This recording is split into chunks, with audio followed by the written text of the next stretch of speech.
Nobody ever asks why Gandalf arrived by ship.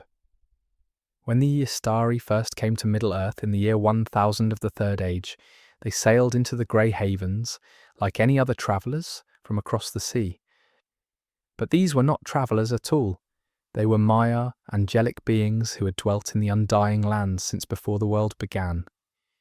They could have taken any form, appeared anywhere, manifested in dreams or visions, or pillars of flame.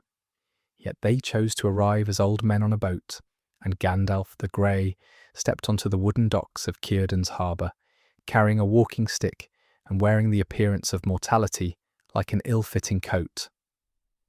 This is the question that haunts every step of Gandalf's long journey through Middle-earth. Was he truly bound by the limitations he appeared to accept, or was something else guiding his choices, some deeper understanding of what his mission required? For 2,000 years, from that first arrival until the breaking of the Fellowship and beyond, Gandalf walked the roads of Middle-earth on foot, suffered cold and hunger, aged in appearance, though his true nature knew no such decay. The books tell us he was forbidden from matching Sauron's power with power, commanded to guide and counsel rather than dominate. But when we trace his actual travels, every recorded journey, from the Grey Havens to the Shire, from Moria to Isengard to the very borders of the Undying Lands, a different pattern emerges. Picture the Middle-earth that Gandalf first encountered.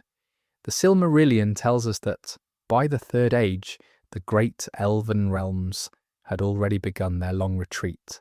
Lindon endured under Gil-galad's heir, Círdan, but Eregion lay in ruins.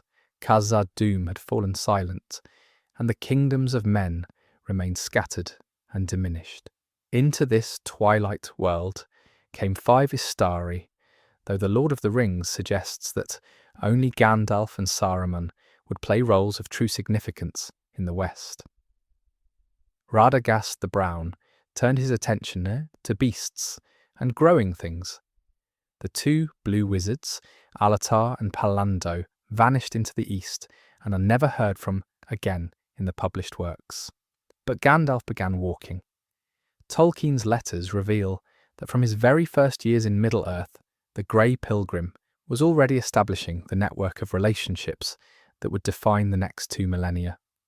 He learned the roads between the scattered settlements of men, memorized every path through the misty mountains, and began the patient work of earning trust among peoples who had grown suspicious of power and magic. The Hobbit shows us the end result, a wizard so familiar to the folk of Erebor that Bilbo Baggins remembers his fireworks from childhood, and the rangers of the north accept him as an ally without question. Yet even in those early centuries, something was drawing Gandalf back, again and again, to the same locations. Unfinished Tales records his particular interest in the Shire, that green pocket of peace carved out by the hobbits in what had once been the northern reaches of the lost kingdom of Arnor. The books never record his first visit to Hobbiton, but here is what we know.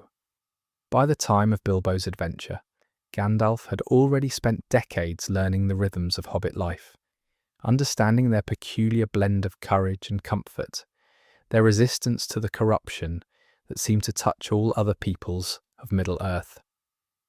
Was this mere scholarly curiosity? The question grows more pressing when we consider Gandalf's other regular destinations. Minas Tirith, where he consulted the archives and advised the ruling stewards. Edoras, where he counselled the kings of Rohan. Rivendell, where he walked in Elrond's gardens and shared news from across the continent. And always, always, he returned to the borders of the Shire, watching and waiting for something that even he might not have fully understood. The geography itself tells a story.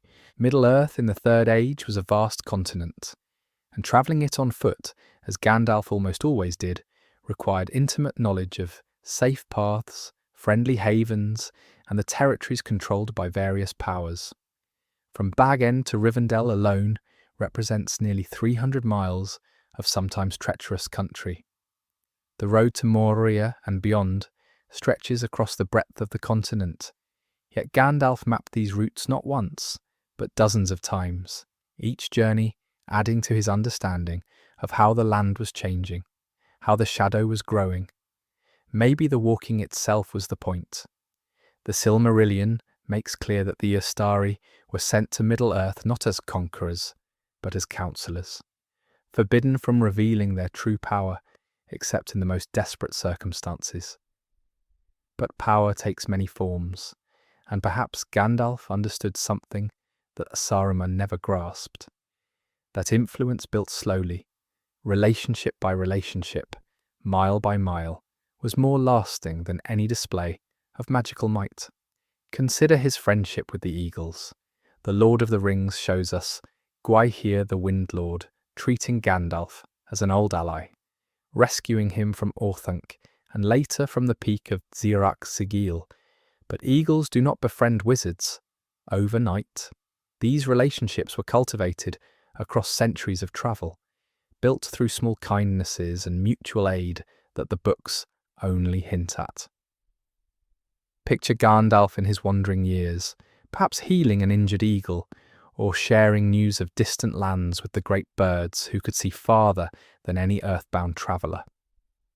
The foundation of trust that would prove so crucial during the War of the Ring was laid in 1,000 small moments that Tolkien never recorded. The same pattern appears everywhere Gandalf travelled.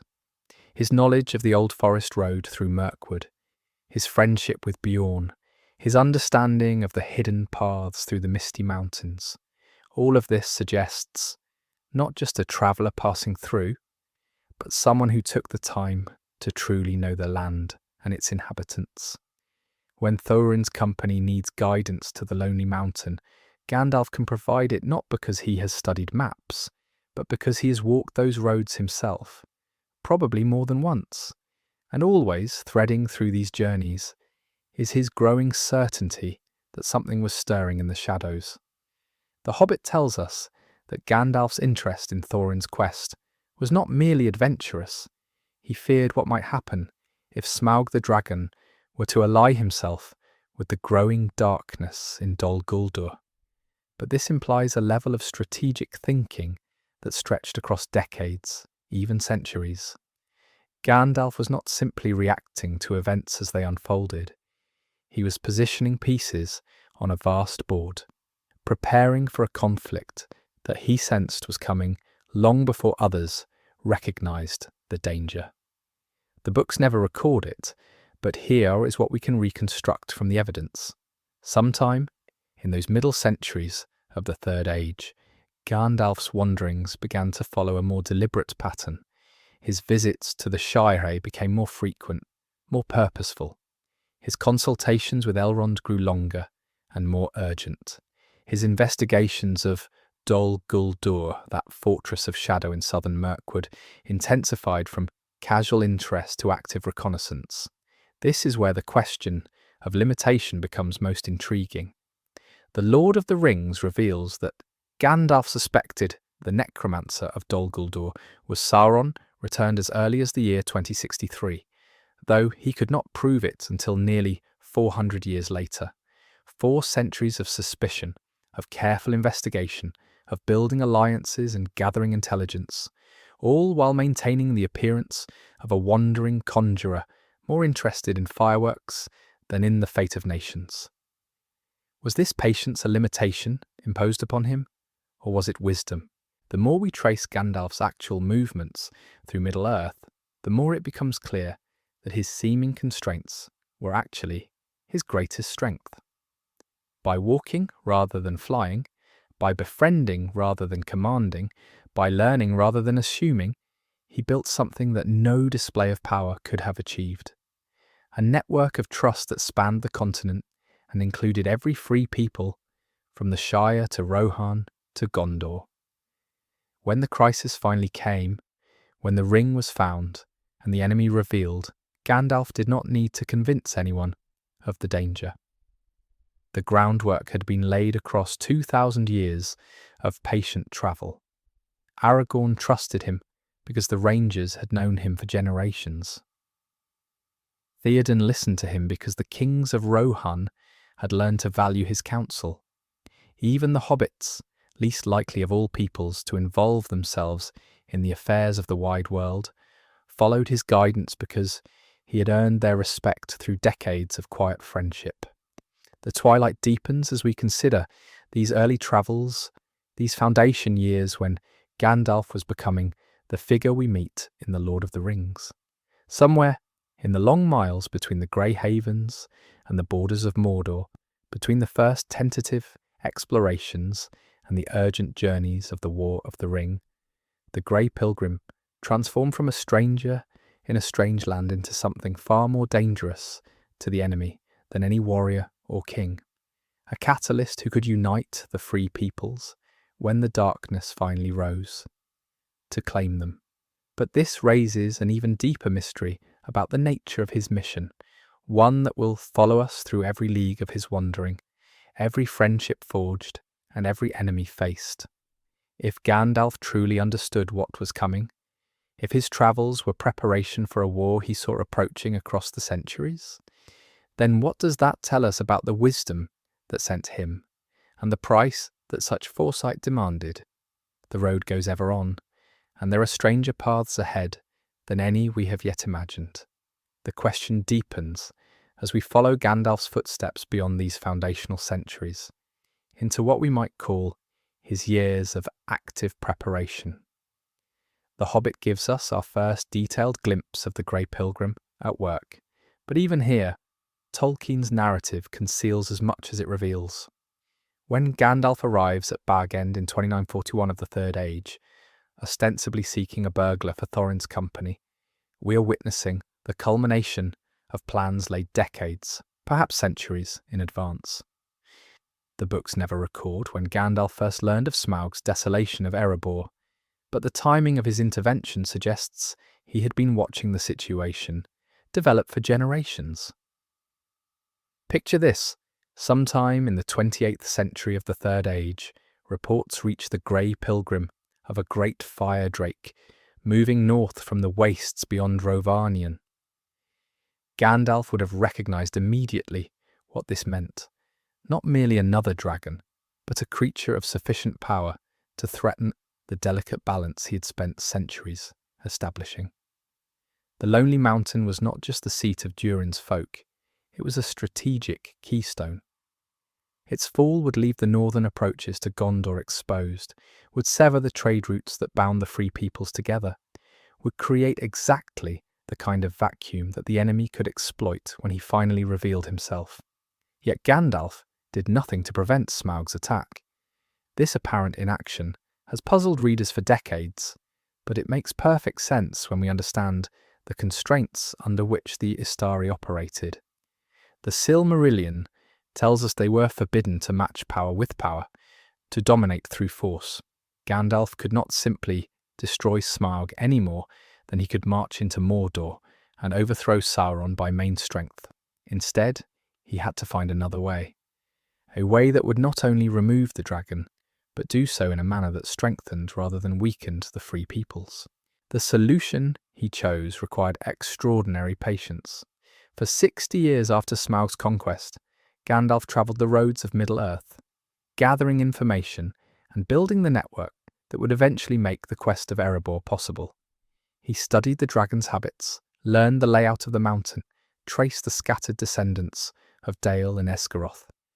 Most crucially, he began to take an interest in a certain family of hobbits whose reputation for unexpected resourcefulness had caught his attention. Tolkien's letters reveal that Gandalf's selection of Bilbo was far from random. The Grey Pilgrim had been watching the Baggins line for years, recognizing in them a quality that dragons and Dark Lords consistently underestimated: the ability of small, seemingly insignificant beings to accomplish what armies could not. But even this insight raises uncomfortable questions about Gandalf's methods. Did he befriend Bilbo genuinely, or was their relationship always instrumental, a tool to be used when the time was right? The text suggests both and neither. Gandalf's affection for the hobbits appears entirely real, yet it served his purposes so perfectly that we cannot help but wonder how much calculation lay beneath the warmth. The journey to Erebor itself reveals Gandalf's travel patterns at their most purposeful. Every stop along the way serves multiple functions. Rivendell provides intelligence and safe haven. The passage through the Misty Mountains tests his companion's resolve while revealing the growing threat of the goblins. The encounter with Beorn establishes another ally in the network Gandalf is weaving across the continent. Even his apparent abandonment of the company at the borders of Mirkwood serves his larger strategy. By forcing Thorin and the dwarves to rely on their own resources, he ensures that their eventual success will be truly theirs, not merely the result of his intervention. But it is during this same period that we glimpse the true scope of Gandalf's responsibilities and the impossible burden they placed upon him. While shepherding Bilbo and the dwarves toward their destiny, he was simultaneously monitoring other threats. The growing power of the necromancer in Dol Guldur, the stirring of ancient evils in the deep places of the world, the subtle corruption spreading through the courts of men. Unfinished Tales describes his investigation of Dol Guldur as a mission of desperate urgency, yet he could not abandon the quest of Erebor at its most crucial moment. The Grey Pilgrim was being pulled in too many directions, forced to make choices that would have consequences he could not fully foresee. This multiplicity of concerns becomes even more apparent in the years following Smaug's death. While the victory at Erebor had restored the northern defences and strengthened the alliance between dwarves, men and elves, it had also revealed the full extent of the enemy's return. Gandalf's travels in the late Third Age take on a new character. Less exploration, more coordination. He moves constantly between the scattered strongholds of the free peoples, sharing intelligence, coordinating defences, and gradually preparing them for the war he now knows is inevitable. The 17 years between Bilbo's birthday party and Frodo's departure from the Shire represent perhaps the most intensive period of Gandalf's travels. The Fellowship of the Ring hints at the scope of his activities during this time.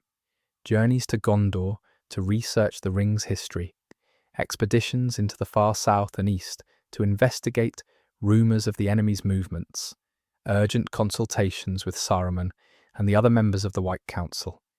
Each of these missions would have required months of travel, yet Tolkien compresses them into brief references, leaving us to imagine the thousands of miles Gandalf covered during these crucial years. Consider the practical challenges alone.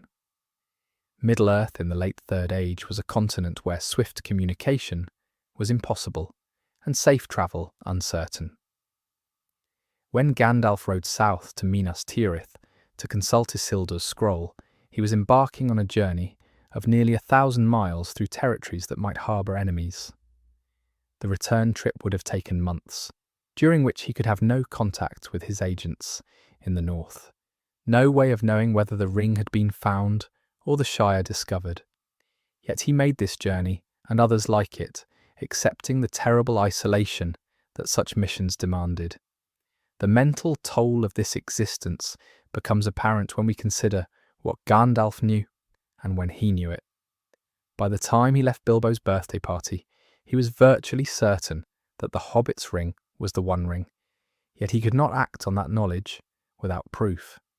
For 17 years he carried the burden of suspecting that the fate of Middle-earth lay in the hands of a comfortable hobbit who had no idea of the danger he possessed. The temptation to simply take the ring and bear it to safety himself must have been enormous. Yet Gandalf resisted, understanding that such an action would corrupt him just as surely as it had corrupted Isildur. This period also reveals the loneliness inherent in Gandalf's mission.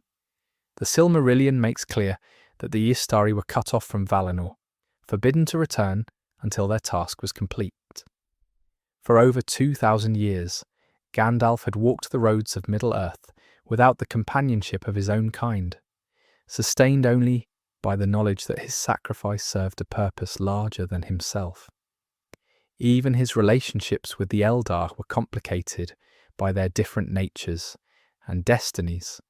They could offer wisdom and aid, but they could not truly share his burden. Yet it was precisely this isolation that made Gandalf so effective in his role.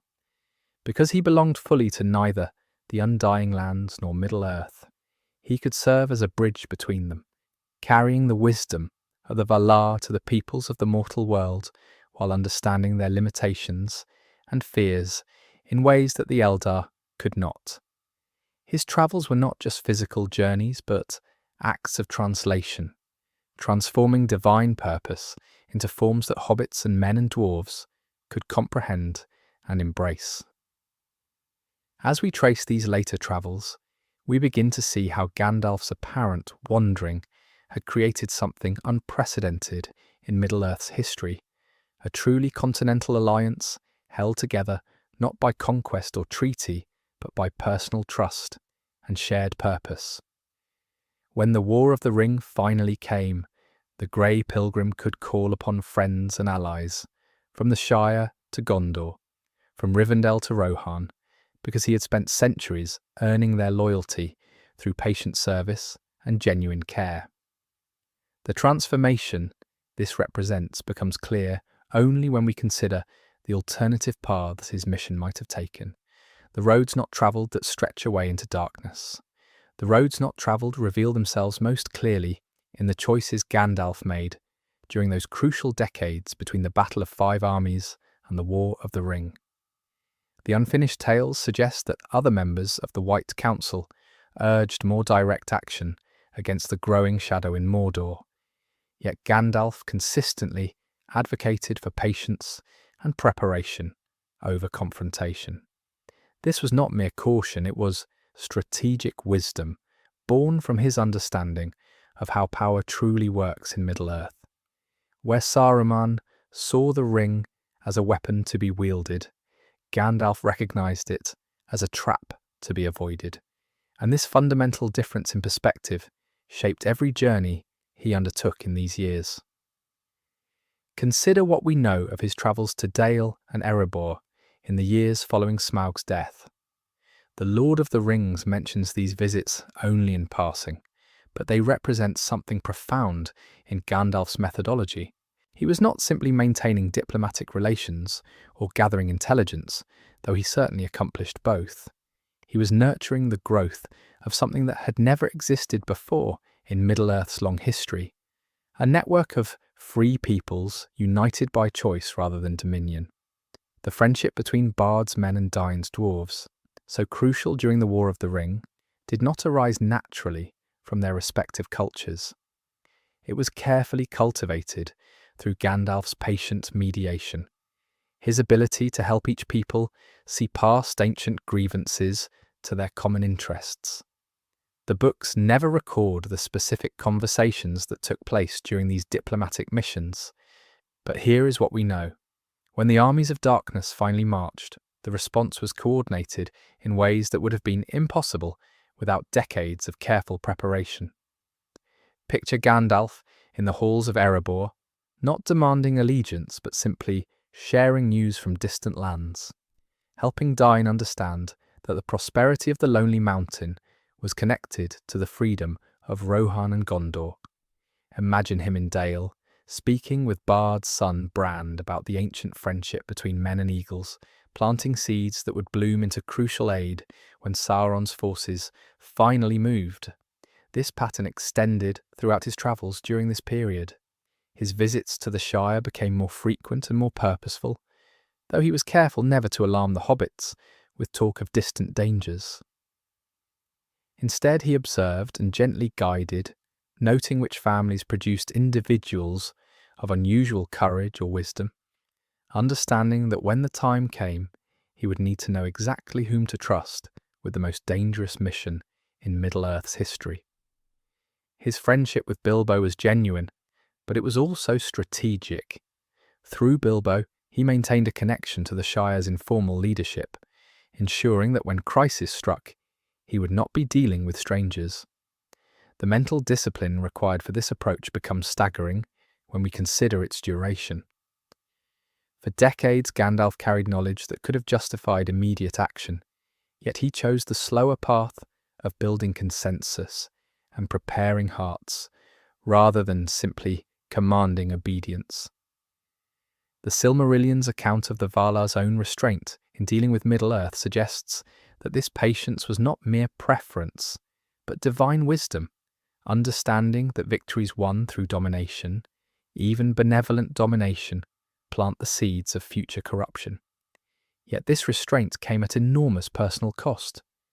Tolkien's letters reveal his conception of the Istari as genuinely incarnate beings, subject to physical fatigue, emotional strain, and the full weight of mortality's limitations.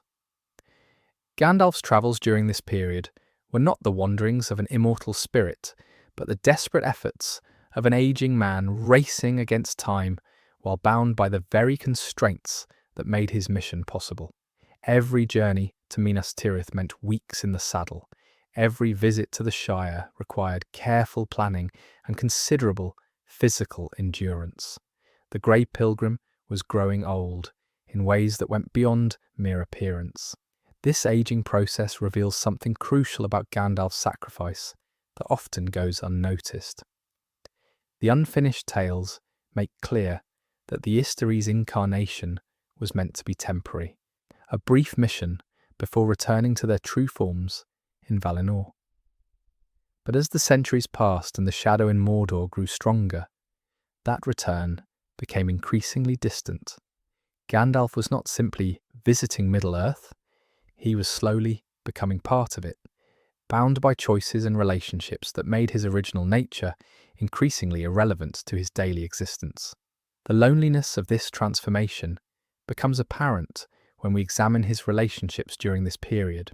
His friendship with Elrond and Galadriel was deep and genuine, but it was also the relationship between beings on different trajectories. The Eldar preparing for their eventual departure to the Undying Lands, while Gandalf remained bound to Middle-earth until his mission was complete. Even his connection to Radagast had grown distant, as the Brown Wizard became increasingly absorbed in the concerns of birds and beasts, while losing sight of the larger patterns that Gandalf was sworn to protect. Perhaps most poignantly, his relationship with Saruman during these years reveals the path that Gandalf himself might have taken. The unfinished tales suggest that Saruman's corruption began not with a sudden fall, but with a gradual shift in priorities, a growing belief that he understood the Valar's will better than they did themselves. The temptation to take control, to use his power more directly and efficiently, must have been constant for Gandalf as well. Every delay, every diplomatic failure, every moment when more direct action might have prevented suffering, all of these tested his commitment to the patient path he had chosen. The question this exploration has been building toward becomes urgent when we consider these accumulated pressures. What sustained Gandalf through decades of apparent wandering when more direct approaches seemed not only possible, but necessary? The answer lies not in his power or wisdom, but in his understanding of what the free peoples truly needed to survive the coming darkness. They needed not a saviour, but a teacher, not a ruler, but a servant, not someone who would win their battles for them, but someone who would help them discover their own capacity for courage and sacrifice. This insight transforms our understanding of every journey Gandalf undertook during this period. His travels were not reconnaissance missions or diplomatic ventures, but something far more fundamental, acts of faith in the essential goodness of Middle-earth's peoples. When he rode the long road from the Shire to Minas Tirith, he was not simply gathering intelligence or maintaining alliances. He was demonstrating, through his very presence, that the world was worth saving, that the connections between distant peoples were real and valuable, that hope could be maintained even in the growing darkness. The profound wisdom of this approach becomes clear only in retrospect, when we see how perfectly it prepared Middle-earth for the trials that lay ahead. When the War of the Ring finally came, victory depended not on superior force or magical intervention, but on the willingness of ordinary people to make extraordinary sacrifices for each other. The hobbits who destroyed the ring, the men who held the gates of Minas Tirith, the riders who charged at Pelennor Fields, all of them acted with courage they had learned was possible through their connection to something larger than themselves, a connection that Gandalf had spent centuries nurturing through his patient travels. In the end, the Grey Pilgrim's greatest journey was not to any particular destination, but into the hearts of Middle-earth's peoples, teaching them that they were worthy of the freedom they would soon be called upon to defend. The roads he travelled carved pathways not just across the landscape, but through the realm of possibility itself, opening routes to hope that would prove more valuable than any weapon in the final battle against the dark. And in the shadows of his success, another question begins to form. What did Tom Bombadil know of these travels, and why did the oldest being in Middle-earth choose to remain so carefully apart from the very network that Gandalf spent lifetimes creating? This question opens into perhaps the most intriguing geographical mystery in all of Middle-earth, the relationship between movement and stillness, between the wanderer and the one who never leaves home. Tom Bombadil's domain in the Old Forest represents something that exists outside the very framework of connection and influence that defined Gandalf's approach to the growing darkness. Where Gandalf built networks, Tom maintained boundaries. Where Gandalf sought to awaken courage in others, Tom embodied a kind of power that needed no awakening because it had never slept. The contrast becomes even more striking when we consider the temporal scope of their respective existences. Gandalf arrived in Middle-earth sometime around the year 1000 of the Third Age, but Tom's presence predates not just the Third Age, but the very shaping of the landscape itself. He claims to remember the first raindrop and the first acorn, to have been there before the river and the trees. This means that while Gandalf was learning to navigate the political and spiritual geography of Middle-earth, Tom had already witnessed the rise and fall of entire kingdoms, the coming and going of peoples, the slow transformation of the world through ages beyond counting. Yet for all his ancient wisdom, Tom chose to limit himself to a realm that could be crossed on foot in a single day. The Old Forest and the Barrow Downs marked the boundaries of his concern, and beyond them he would not go. This self-imposed limitation becomes particularly fascinating when we consider that Tom possessed power that seemed to operate by entirely different rules than anything else in Middle-earth. The ring held no sway over him. Ancient evils like the Barrow-wights could be dismissed with a song, and even the malevolent consciousness of the Old Forest itself bent to his will. Picture this. Sometime during Gandalf's long years of wandering, perhaps during one of his journeys between the Shire and Rivendell, the Grey Pilgrim decides to seek counsel from the master of the Old Forest. The meeting would have taken place somewhere along the borders of Tom's domain, for we know that Gandalf, despite his power, respected the boundaries that others set for themselves.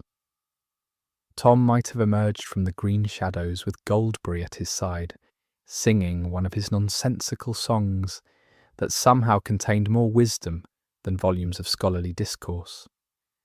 The conversation between them would have revealed the fundamental difference in their approaches to the growing darkness.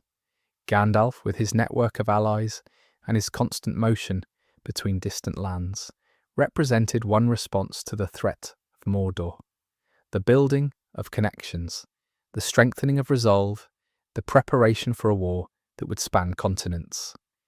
Tom represented another response entirely, the preservation of something so fundamentally good and natural that it could survive any darkness simply by being itself. But here we encounter a paradox that goes to the heart of both characters. Tom's power was absolute within his domain, precisely because it was limited to that domain. He could banish ancient evils and ignore the ring's corruption because he had never sought to extend his influence beyond the borders he could personally maintain. Gandalf's power, by contrast, was more diffuse precisely because it was more widely applied. He could not simply dismiss the Nazgul with a song because his concern extended far beyond any single forest or valley. This suggests that Tom's apparent indifference to the larger struggle was not actually indifference, but a different kind of wisdom. By maintaining his bounded realm of absolute goodness, he preserved something that no amount of alliance building or military preparation could create. A living demonstration that the world contained powers older and more fundamental than the shadow. His very existence served as proof that evil, no matter how ancient or powerful, was still a corruption of something more primal and enduring. The implications of this become profound when we consider what Tom's presence meant for Gandalf's broader strategy. The wizard's travels created a network of hope and courage that spanned Middle-earth, but at the centre of that network, geographically, if not politically, lay a realm that needed no hope, because it had never known despair, no courage, because it had never experienced fear. Tom's domain served as a kind of spiritual anchor for the entire region, a place where the natural order remained so strong that even the Ring of Power became nothing more than a curious bauble. Yet Tom's knowledge extended far beyond his borders, as his casual familiarity with events throughout Middle-earth demonstrates. When he speaks with the hobbits, he reveals awareness of their journey's significance without any apparent source for that knowledge. This suggests that his seeming isolation was itself a kind of illusion, that by rooting himself so deeply in one place, he had gained access to information and understanding that came through channels entirely different from Gandalf's network of spies and allies.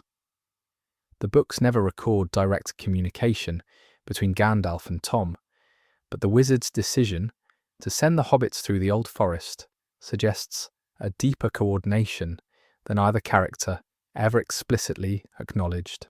Gandalf knew that Frodo would need to encounter something beyond the reach of the shadow before facing the greater darkness ahead, and Tom's realm provided exactly that encounter. The hobbits' time with Tom and Goldberry served as a kind of spiritual inoculation, exposing them to a power so fundamentally different from both Sauron's malice and Gandalf's urgent purpose that it expanded their understanding of what was possible in the world. This coordination points to something remarkable about the relationship between movement and stillness in Middle-earth's deeper patterns.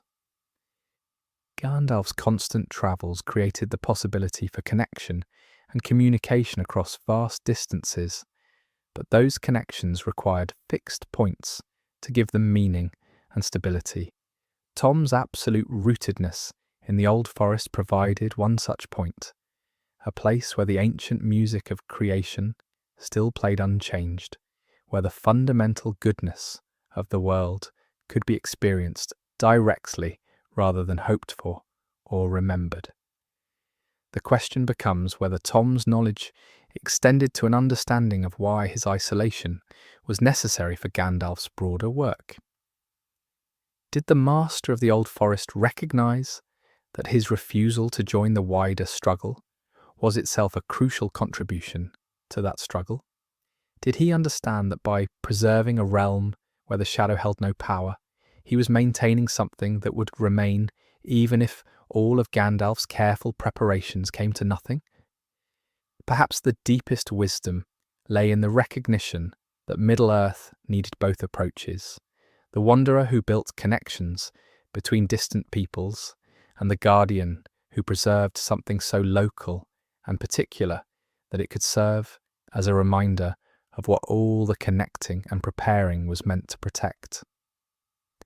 Gandalf's travels created the possibility of resistance. Tom's rootedness preserved the memory of what existed before there was anything to resist.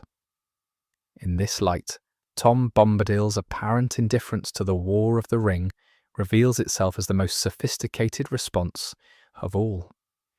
By remaining exactly what he had always been, he ensured that victory would mean more than simply the defeat of evil. It would mean the preservation of a world where beings like Tom Bombadil could continue to exist, singing their ancient songs in forests that remembered the first dawn. And in that preservation, we find perhaps the ultimate justification for every road Gandalf ever travelled, every alliance he forged, every hope he kindled in the growing darkness of those final years of the Third Age. The true measure of the Grey Pilgrim's journeys may lie not in the battles they helped win, but in the quiet morning when Tom Bombadil could still wake in his house, by the Withywindle, unchanged and eternal, master of a domain that war had never touched. But this relationship between movement and stillness reveals something even more profound when we examine the nature of time itself in Middle-earth, and how Gandalf's perception of temporal flow shaped every decision about where to go and when to arrive. The Mire existed partially outside the linear progression that governed mortal lives, experiencing what Tolkien described in his letters as a different relationship with duration and sequence. For Gandalf, this meant that his travels were not simply movements through space, but negotiations with the fundamental structure of reality itself. Consider the implications of this temporal awareness for his decision-making. When Gandalf chose to spend decades in apparent inactivity, or when he arrived at crucial moments with what seemed like impossible timing, he was operating from a perspective that could perceive the convergence of multiple probability streams. The books never record his internal experience of this temporal navigation, but we can reconstruct something of what it might have meant by examining the pattern of his interventions across the centuries. Picture Gandalf in the early days of the Third Age, perhaps standing on the borders of what would become the Shire, sensing the potential futures that radiated outward from that green land like threads in a vast tapestry. From his perspective, the hobbits were not yet the crucial figures they would become, but the seeds of their importance already existed in the particular way they related to the world.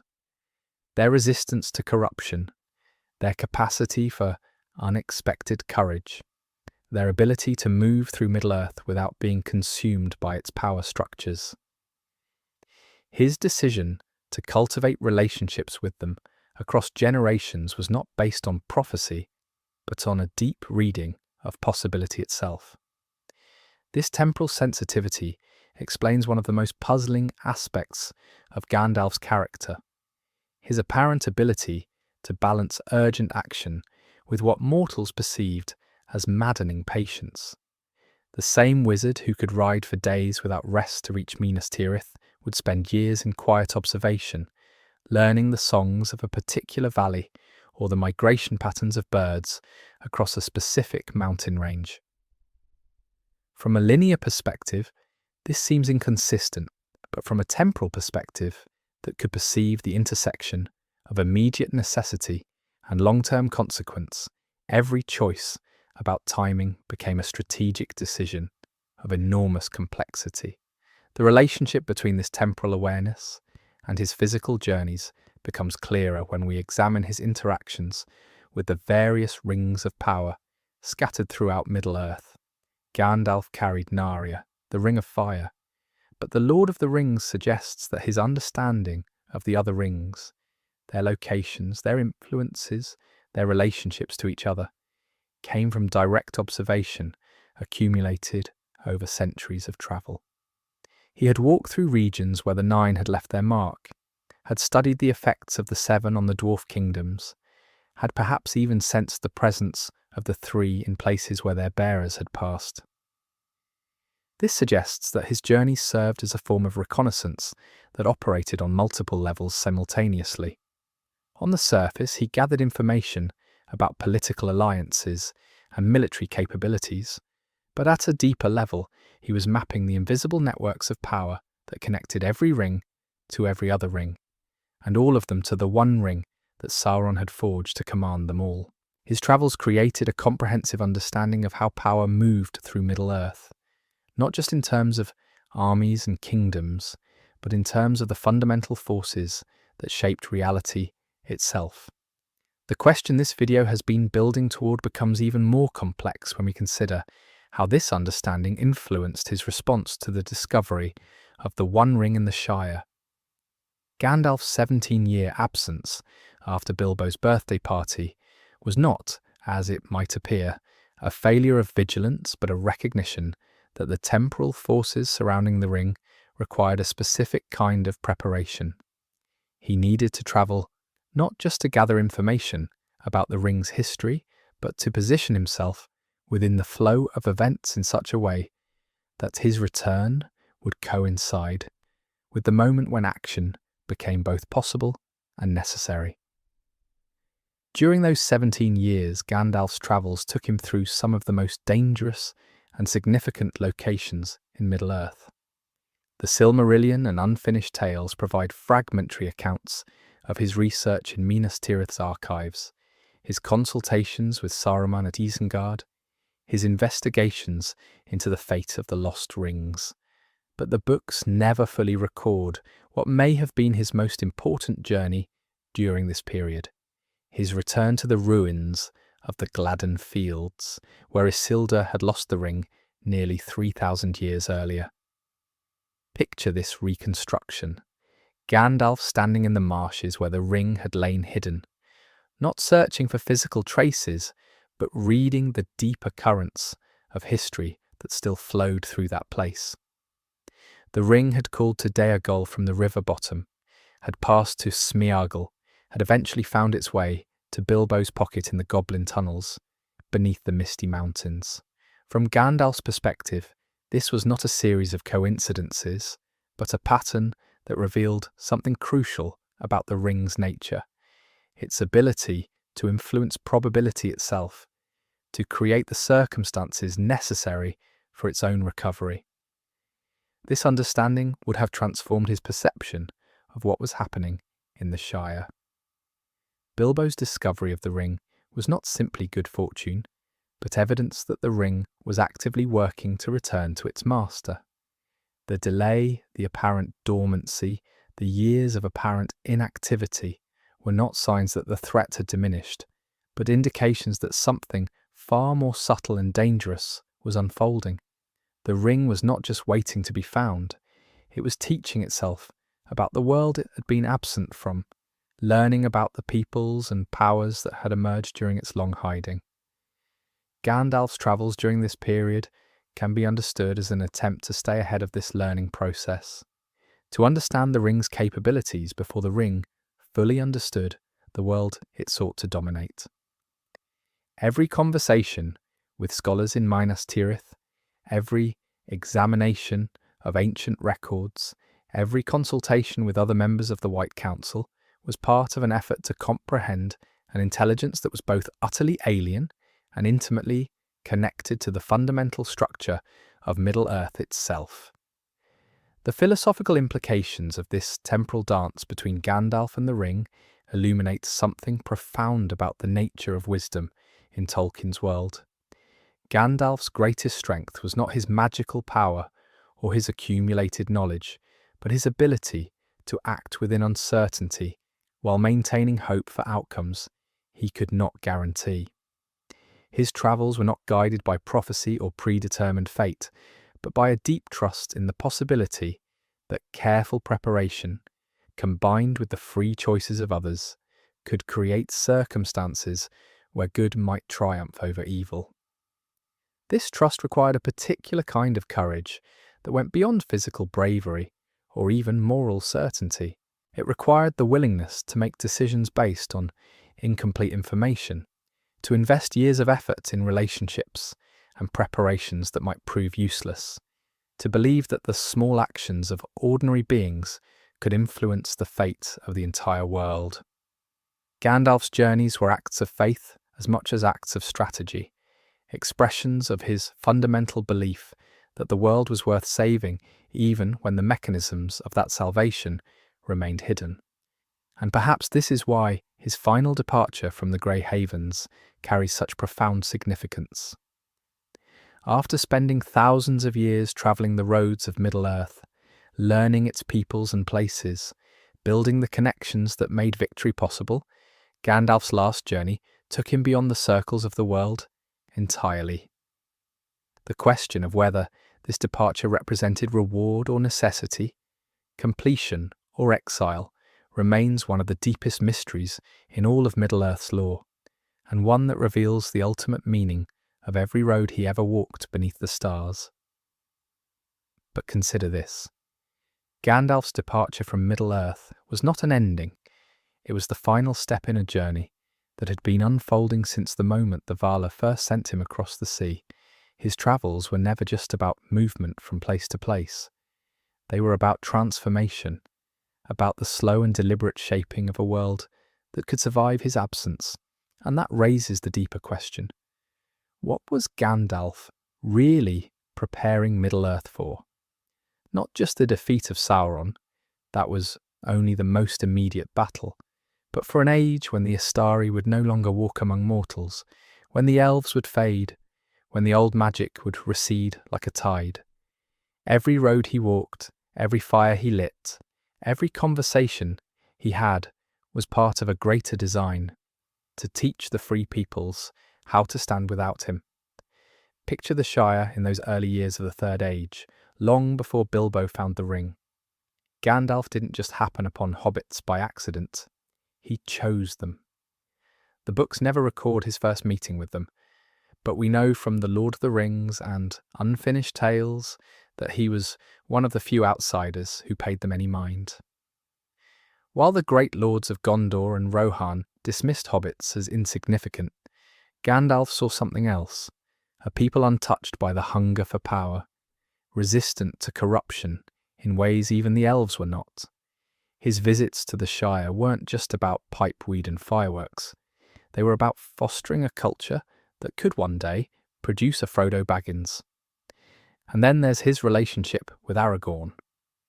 The tale of Aragorn and Arwen in the appendices reveals that Gandalf didn't merely stumble upon the heir of Isildur, he guided him, deliberately, from the shadows. Aragorn's wanderings as Strider weren't just exile, they were an education. Gandalf ensured he knew the lands, the peoples, the hidden strengths of Middle-earth, so that when the time came, Aragorn wouldn't just reclaim a throne, he would remember what it meant to rule. But the most telling journey of all might be Gandalf's return as the White. The Two Towers describes his fall in Moria as a kind of death, but his reappearance was something far stranger, a rebirth, yes, but also a release. As Saruman's betrayal proved, the Astari were bound by limits, forbidden to match Sauron's power with their own. Yet when Gandalf returned, he was no longer Gandalf the Grey, he was Gandalf the White, unshackled, permitted at last to act openly against the darkness. His travels after that moment took on a new urgency, a new clarity. He rode to Rohan not as a wandering counsellor, but as a herald of war. He walked into Fangorn not as a lost stranger, but as one who knew exactly what and who he would find. And that brings us back to the central question. What was Gandalf preparing Middle-earth for? The answer lies in his very last act, his refusal to take the ring. In the Fellowship of the Ring, he tells Frodo plainly that he would use it out of desire to do good, but that through him it would wield a power too terrible to imagine. This wasn't humility, it was wisdom. Gandalf understood that the only way to truly defeat Sauron was to ensure that the victory belonged to Middle-earth itself, to hobbits, men, dwarves, and elves, not to a Maya in mortal form. His travels had always been about making himself unnecessary, so when he stepped onto that ship at the Grey Havens, it wasn't an admission that his work was done. It was the final proof that it had succeeded. The free peoples no longer needed him. They had learned to fight their own battles, to keep their own hope, to remember what he had taught them, even when he was gone. And perhaps that's the most profound lesson of all. Gandalf's greatest journey wasn't the miles he walked, but the future he made walkable for others. Now consider this. What did he see when he looked back one last time at the fading shores of Middle-earth? The answer may lie in a story yet untold. Picture this. Gandalf standing on the deck of the Elven ship, the breeze carrying the scent of salt and the distant echoes of Middle-earth's forests, the Shire, Rohan, Gondor, all the lands he'd walked countless times, now shrinking into the horizon. Tolkien never wrote this scene in detail, but we can imagine it. We can imagine the weight of his gaze, the thoughts swirling behind those piercing eyes. What did he see? Not just the physical lands, but the stories they carried, the lives he'd touched, the futures he'd helped shape. And perhaps more than anything, he saw the lingering shadows of what might have been. Because Gandalf's travels weren't just about what he did, they were about what he chose not to do. Every decision, every road not taken, was a thread in the tapestry of Middle-earth's fate. Let's go back to the beginning. Not Gandalf's beginning, but the beginning of his mission. In Horsig, the Silmarillion, we learn that the Istari were sent to Middle-earth not as rulers or saviours, but as guides. Their task was to unite the free peoples against Sauron, but they were forbidden to match his power directly. This restriction was crucial. It wasn't just a matter of balance, it was a matter of principle. The Vala had learned from past mistakes. When they intervened too forcefully, as in the War of Wrath, the consequences were catastrophic. Middle-earth's geography still bears the scars of those ancient battles. So the Istari were sent with a subtler purpose, to inspire, to counsel, to nudge events toward a victory that the peoples of Middle-earth could claim as their own. And Gandalf embodied this purpose more fully than any of the others. His travels were a masterclass in restraint. Consider his encounter with the Balrog in Moria. In The Fellowship of the Ring, Tolkien describes their duel as a clash of titans, a battle that shook the foundations of the mountain. But here's the thing, Gandalf didn't seek that fight. He didn't stride into Moria looking to prove his strength. He was forced into it, and even then, his victory came at a cost. His fall from the bridge of Khazad-dûm wasn't just a physical defeat, it was a symbolic reminder of the limits he was bound to respect. And yet, when he returned as Gandalf the White, something had changed. Not just his appearance, but his purpose. He was still bound by the rules of the Istari, but he had been granted a kind of clarity, a permission to act more openly, to wield his power more directly. But even then, he didn't become a conqueror. He became something far more dangerous to Sauron, a unifier. Think about his role in the War of the Ring. He didn't lead armies or claim thrones. He moved behind the scenes, pulling strings, planting seeds. He reunited Theoden with his courage, Aragorn with his destiny, and Frodo with his resolve. Each of these acts was a calculated step toward a larger goal. Gandalf understood that Sauron's greatest weakness was his inability to comprehend certain kinds of strength. The strength of hobbits, the strength of friendship, the strength of hope. And so Gandalf's travels became a kind of symphony, each movement building toward a crescendo that Sauron could never anticipate. But let's dig deeper. What was Gandalf's ultimate aim? Was it simply to destroy the ring? That was part of it, but not the whole. The ring was a tool, a means to an end. The real goal was to ensure that Middle-earth could survive and thrive without the influence of the Ainur. This is where Gandalf's travels take on a philosophical dimension. Every step he took, every word he spoke, was aimed at empowering the free peoples to stand on their own. He wasn't just fighting Sauron, he was fighting the idea that Middle-earth needed a higher power to save it. And this is why his refusal to take the ring was so significant. It wasn't just a rejection of power, it was a declaration of trust in the people of Middle-earth. He believed they could do what he could not, or rather, what he chose not to do. Now let's talk about Saruman. In The Two Towers, Gandalf describes Saruman as someone who studied too deeply the arts of the enemy. This is a fascinating phrase. It suggests that Saruman's downfall wasn't just his ambition, but his method. He tried to match Sauron's power with his own, and in doing so, he became a mirror of the very evil he sought to defeat. Gandalf, by contrast, took a different path. He didn't study Sauron's arts, he studied the enemy, not just his strengths, but his weaknesses, his blind spots, his fears. And this is where Gandalf's travels become a kind of intelligence-gathering mission. Every conversation, every alliance, every detour was a piece of the puzzle.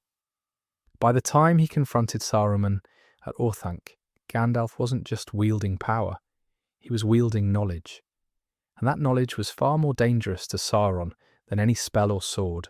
But Gandalf's travels weren't just about gathering information, they were also about building relationships. Think about his bond with the hobbits. The Hobbit, Tolkien paints Gandalf as something of a trickster, a mysterious figure who sweeps into Bilbo's life and turns it upside down. But by the time of The Lord of the Rings, that relationship has deepened. Gandalf isn't just a mentor to Frodo, he's a friend. And this friendship becomes a microcosm of Gandalf's larger mission.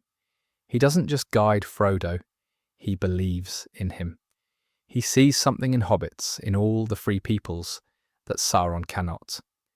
And this belief becomes a kind of weapon, one that Sauron's armies cannot defeat.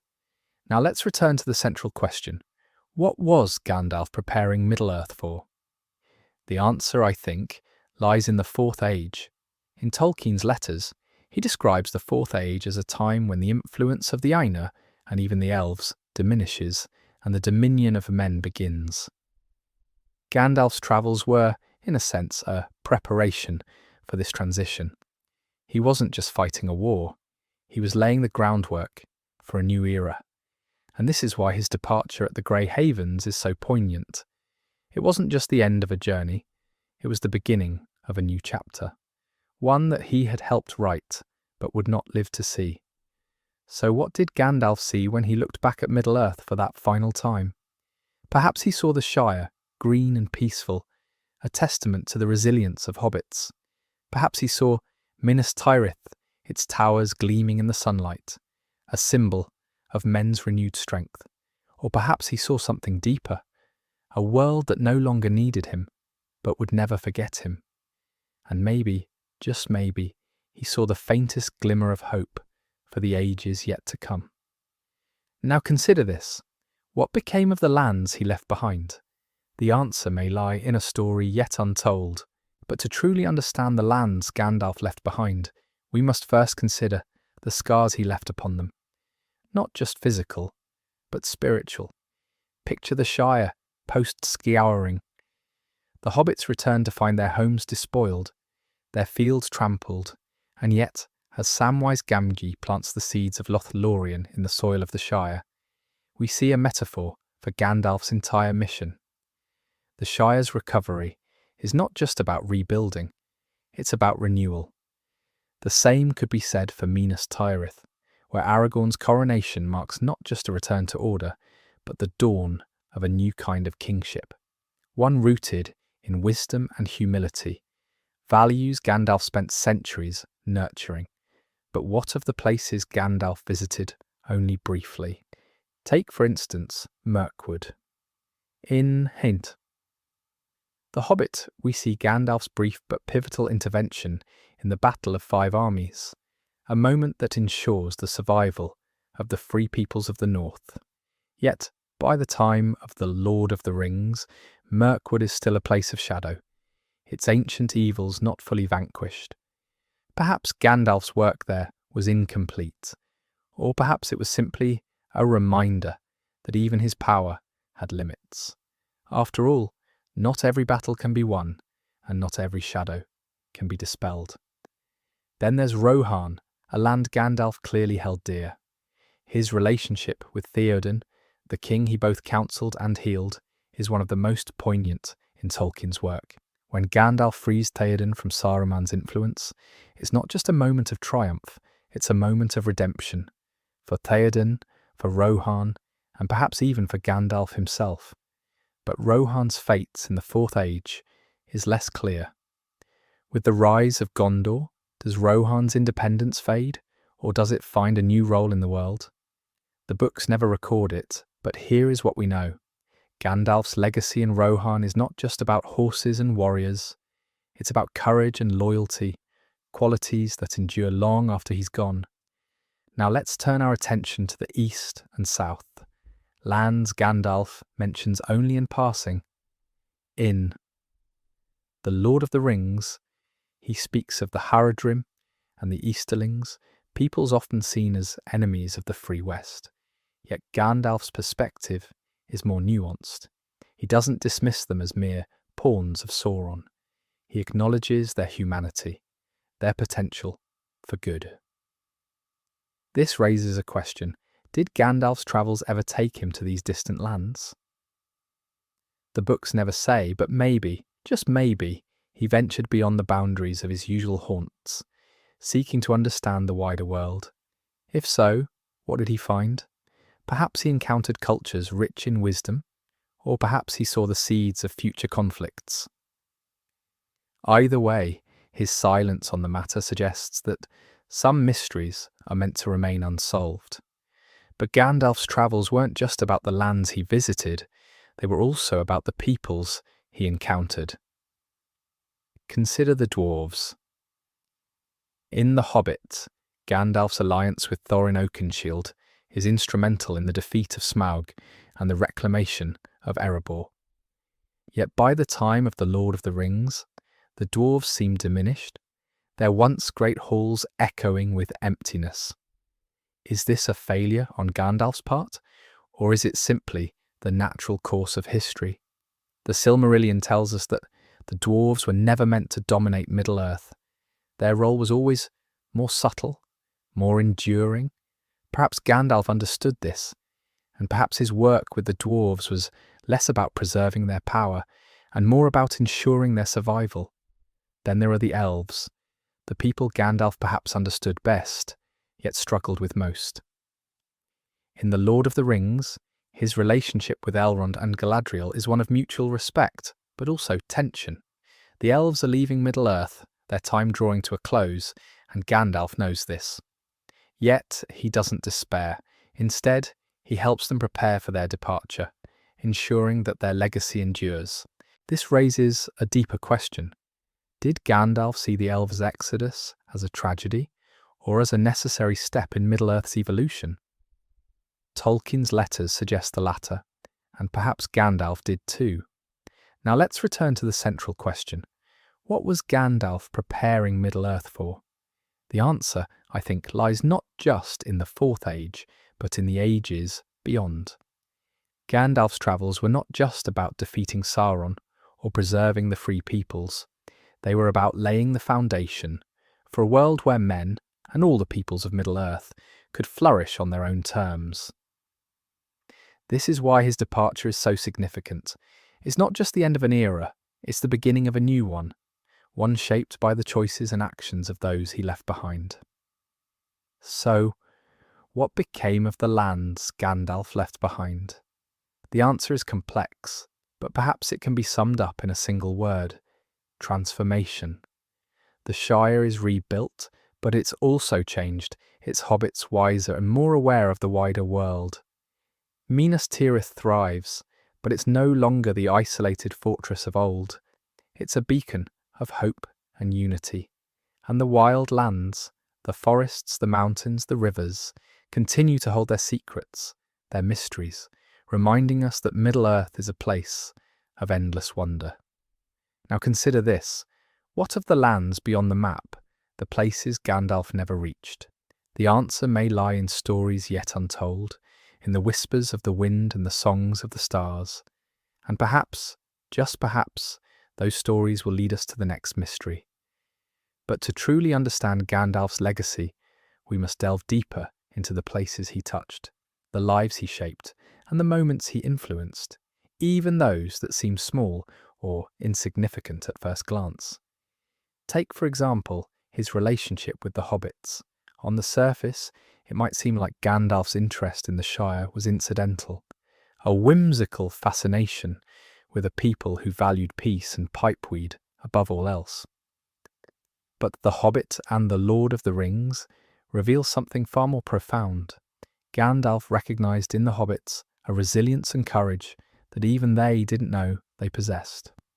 When he chose Bilbo to accompany Thorin's company, it wasn't just a stroke of luck or a moment of inspiration, it was a calculated decision. He saw in Bilbo a spark, a potential for greatness that could only be revealed through hardship.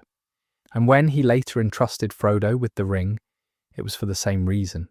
Gandalf understood that the fate of Middle-earth could not rest on strength alone. It required something far more rare and powerful, the unyielding spirit of those who value life and love above dominion and power. But let's pause here and consider something curious. Why did Gandalf take such a personal interest in the hobbits? Was it simply because they were unassuming and unlikely heroes? Or was there something deeper, something rooted in his very nature as one of the Astari? In Unfinished Tale, Tolkien tells us that Gandalf's mission was not to dominate or conquer, but to inspire and guide. He was sent to Middle-earth not as a ruler, but as a servant, a shepherd of sorts. And perhaps it was this humility that drew him to the hobbits, a people who embodied the same values he sought to protect. Picture this: Gandalf, wandering the Shire, sharing stories and pipeweed with the hobbits, listening to their simple joys and fears, seeing in them a reflection of the world he was tasked to preserve. It's a quiet, almost unnoticed moment, but one that speaks volumes about his character and his purpose. Now let's turn our attention to another group Gandalf influenced, the men of Rohan and Gondor. These were people steeped in tradition and pride, yet also burdened by their own histories and struggles. Gandalf's relationship with them was different from his relationship with the hobbits, more formal, more strategic, but no less profound. In Rohan, he worked to awaken Theoden from the grip of Saruman's influence, not through force, but through wisdom and truth. In Gondor, he sought to strengthen Denethor's resolve, even as he saw the steward's spirit falter under the weight of despair. These were not easy tasks, and they were not always successful. Denethor's tragic end is a reminder that even Gandalf could not save everyone, but his efforts were never in vain. Through his guidance, Rohan and Gondor found the strength to stand against Sauron, proving that even in the darkest times, hope could prevail. But here's a question that often goes unasked. Why did Gandalf focus so much on Rohan and Gondor?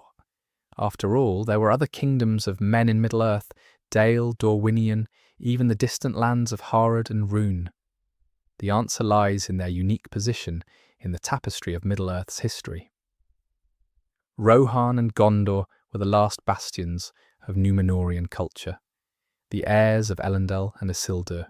They were not just kingdoms, they were living links to the past, to the days when men and elves stood together against Morgoth. Gandalf understood this, and he knew that their survival was crucial to the future of Middle-earth. But he also knew that their strength lay not in their ancestry, but in their ability to adapt, to rise above their own weaknesses and failures. This is why his work with them was so vital, and why his departure marks the end of an era, but also the beginning of a new chapter in their history. Now let's consider Gandalf's travels beyond the known lands of Middle-earth. What of the places he ventured into but never fully explored? The lands of the east and south, the distant shores beyond the maps. Tolkien gives us only glimpses of these regions, but they are enough to spark our imagination. In Unfinished Tale, we learn that Gandalf journeyed far and wide, seeking knowledge and allies wherever he could find them. Perhaps he walked among the peoples of Harad, sharing stories and wisdom, or ventured into the wilds of Rhûn, where the stars seemed unfamiliar and the air smelled of distant seas. The books never record it, but here is what we know. Gandalf's travels were not just about gathering information. They were about forging connections, about understanding the world in all its diversity and complexity. And perhaps in these distant lands, he found echoes of the same struggles and hopes that defined the West. But let's not forget the most enigmatic of Gandalf's journeys, his time in the Undying Lands. After the War of the Ring, he sailed west with Frodo, Bilbo, and the elves, leaving Middle-earth behind. What did he find there? What did he learn? Tolkien tells us little, but we can speculate. Perhaps Gandalf found peace and rest, a reward for his long labours. Or perhaps he continued his work in some new form, guiding and inspiring those who remained. Maybe he even met the Valar and the Maiar, his kin, and shared with them the story of Middle-earth's transformation. The truth is, we'll never know for certain. But one thing is clear. Gandalf's journey to the Undying Lands was not an end, but a continuation. A bridge between the past and the future, between the world of myth and the world of men. Now let's return to the central question. What was Gandalf preparing Middle-earth for? The answer, I think, lies in the idea of stewardship. Not just of land or power, but of legacy and memory. Gandalf's travels were not just about defeating darkness. They were about illuminating the path forward, about showing the peoples of Middle-earth how to carry the torch once he was gone. This is why his influence is felt long after his departure. It's in the courage of the hobbits, the resilience of Rohan and Gondor, the enduring spirit of the dwarves, and the wisdom of the elves. It's in the world he helped shape, a world that continues to evolve and grow, even in his absence. And so, as we reflect on Gandalf's travels, we are left with a final thought. What does his story teach us about our own journeys? Perhaps it's this, that true greatness lies not in dominion or conquest, but in service and inspiration. Gandalf's legacy is not measured by the battles he won or the kingdoms he saved, but by the lives he touched and the hope he kindled. And perhaps in the end, that is the greatest mystery of all. Now consider this. What of the paths Gandalf never walked, the stories he never told? The answer may lie in the whispers of the wind and the songs of the stars. And perhaps, just perhaps, those whispers will lead us to the next mystery. Let us linger a moment longer on Gandalf's departure, that final voyage across the sundering seas, the Undying Lands, that timeless realm beyond the circles of the world, were not just a reward, but a homecoming. Yet homecoming implies a return to something familiar, and for Gandalf, the West had changed. He had changed. Picture this. Gandalf, once Olorin of Valinor, standing once more on the shores of Aman, his feet sinking into the soft sand as the waves lap gently at his boots. The air is sweet with the scent of eternal spring, and the light of the two trees lingers in every blade of grass, every petal of flower. But this is not the Valinor he left behind. The trees are gone, their light preserved only in the Silmarils, and the world itself has been reshaped by the tumult of the War of Wrath. The Valar remain, their power undiminished, but their faces perhaps more sorrowful, their voices more introspective. And Gandalf, no longer cloaked in the guise of an old man, no longer burdened by the limitations of mortality, stands before them not as a servant, but as a peer. What words might have passed between them? The books never record it, but here is what we know. Gandalf was sent to Middle-earth as a messenger, a guide, and a protector. He returned as a saviour, a storyteller, and a witness to the triumph of hope over despair. Perhaps he recounted the tale of the ring, of Frodo's sacrifice, of Aragorn's ascension. Perhaps he spoke of the resilience of men, the fading of the elves, the enduring spirit of hobbits, and perhaps in turn The Valar shared with him their own stories, their own sorrows and joys, their own understanding of the music that shaped the world. But let us not dwell too long on what lies beyond the veil of the West, for there are still paths to explore within Middle-earth itself. Paths Gandalf walked, yes, but also paths he might have glimpsed from afar, paths that hint at the untold stories of his long journey. Consider, for instance, the lands to the south and east, regions Tolkien barely touched upon, but which Gandalf surely knew. The books tell us that Gandalf ventured into the far east, but what did he find there? Picture this: vast sun-scorched deserts, cities of stone rising like islands in a sea of sand, kingdoms ruled by men whose tongues are strange and whose gods are forgotten. Here Gandalf might have encountered another kind of darkness, not the shadow of Sauron, but the shadow of ignorance, of greed, of despair.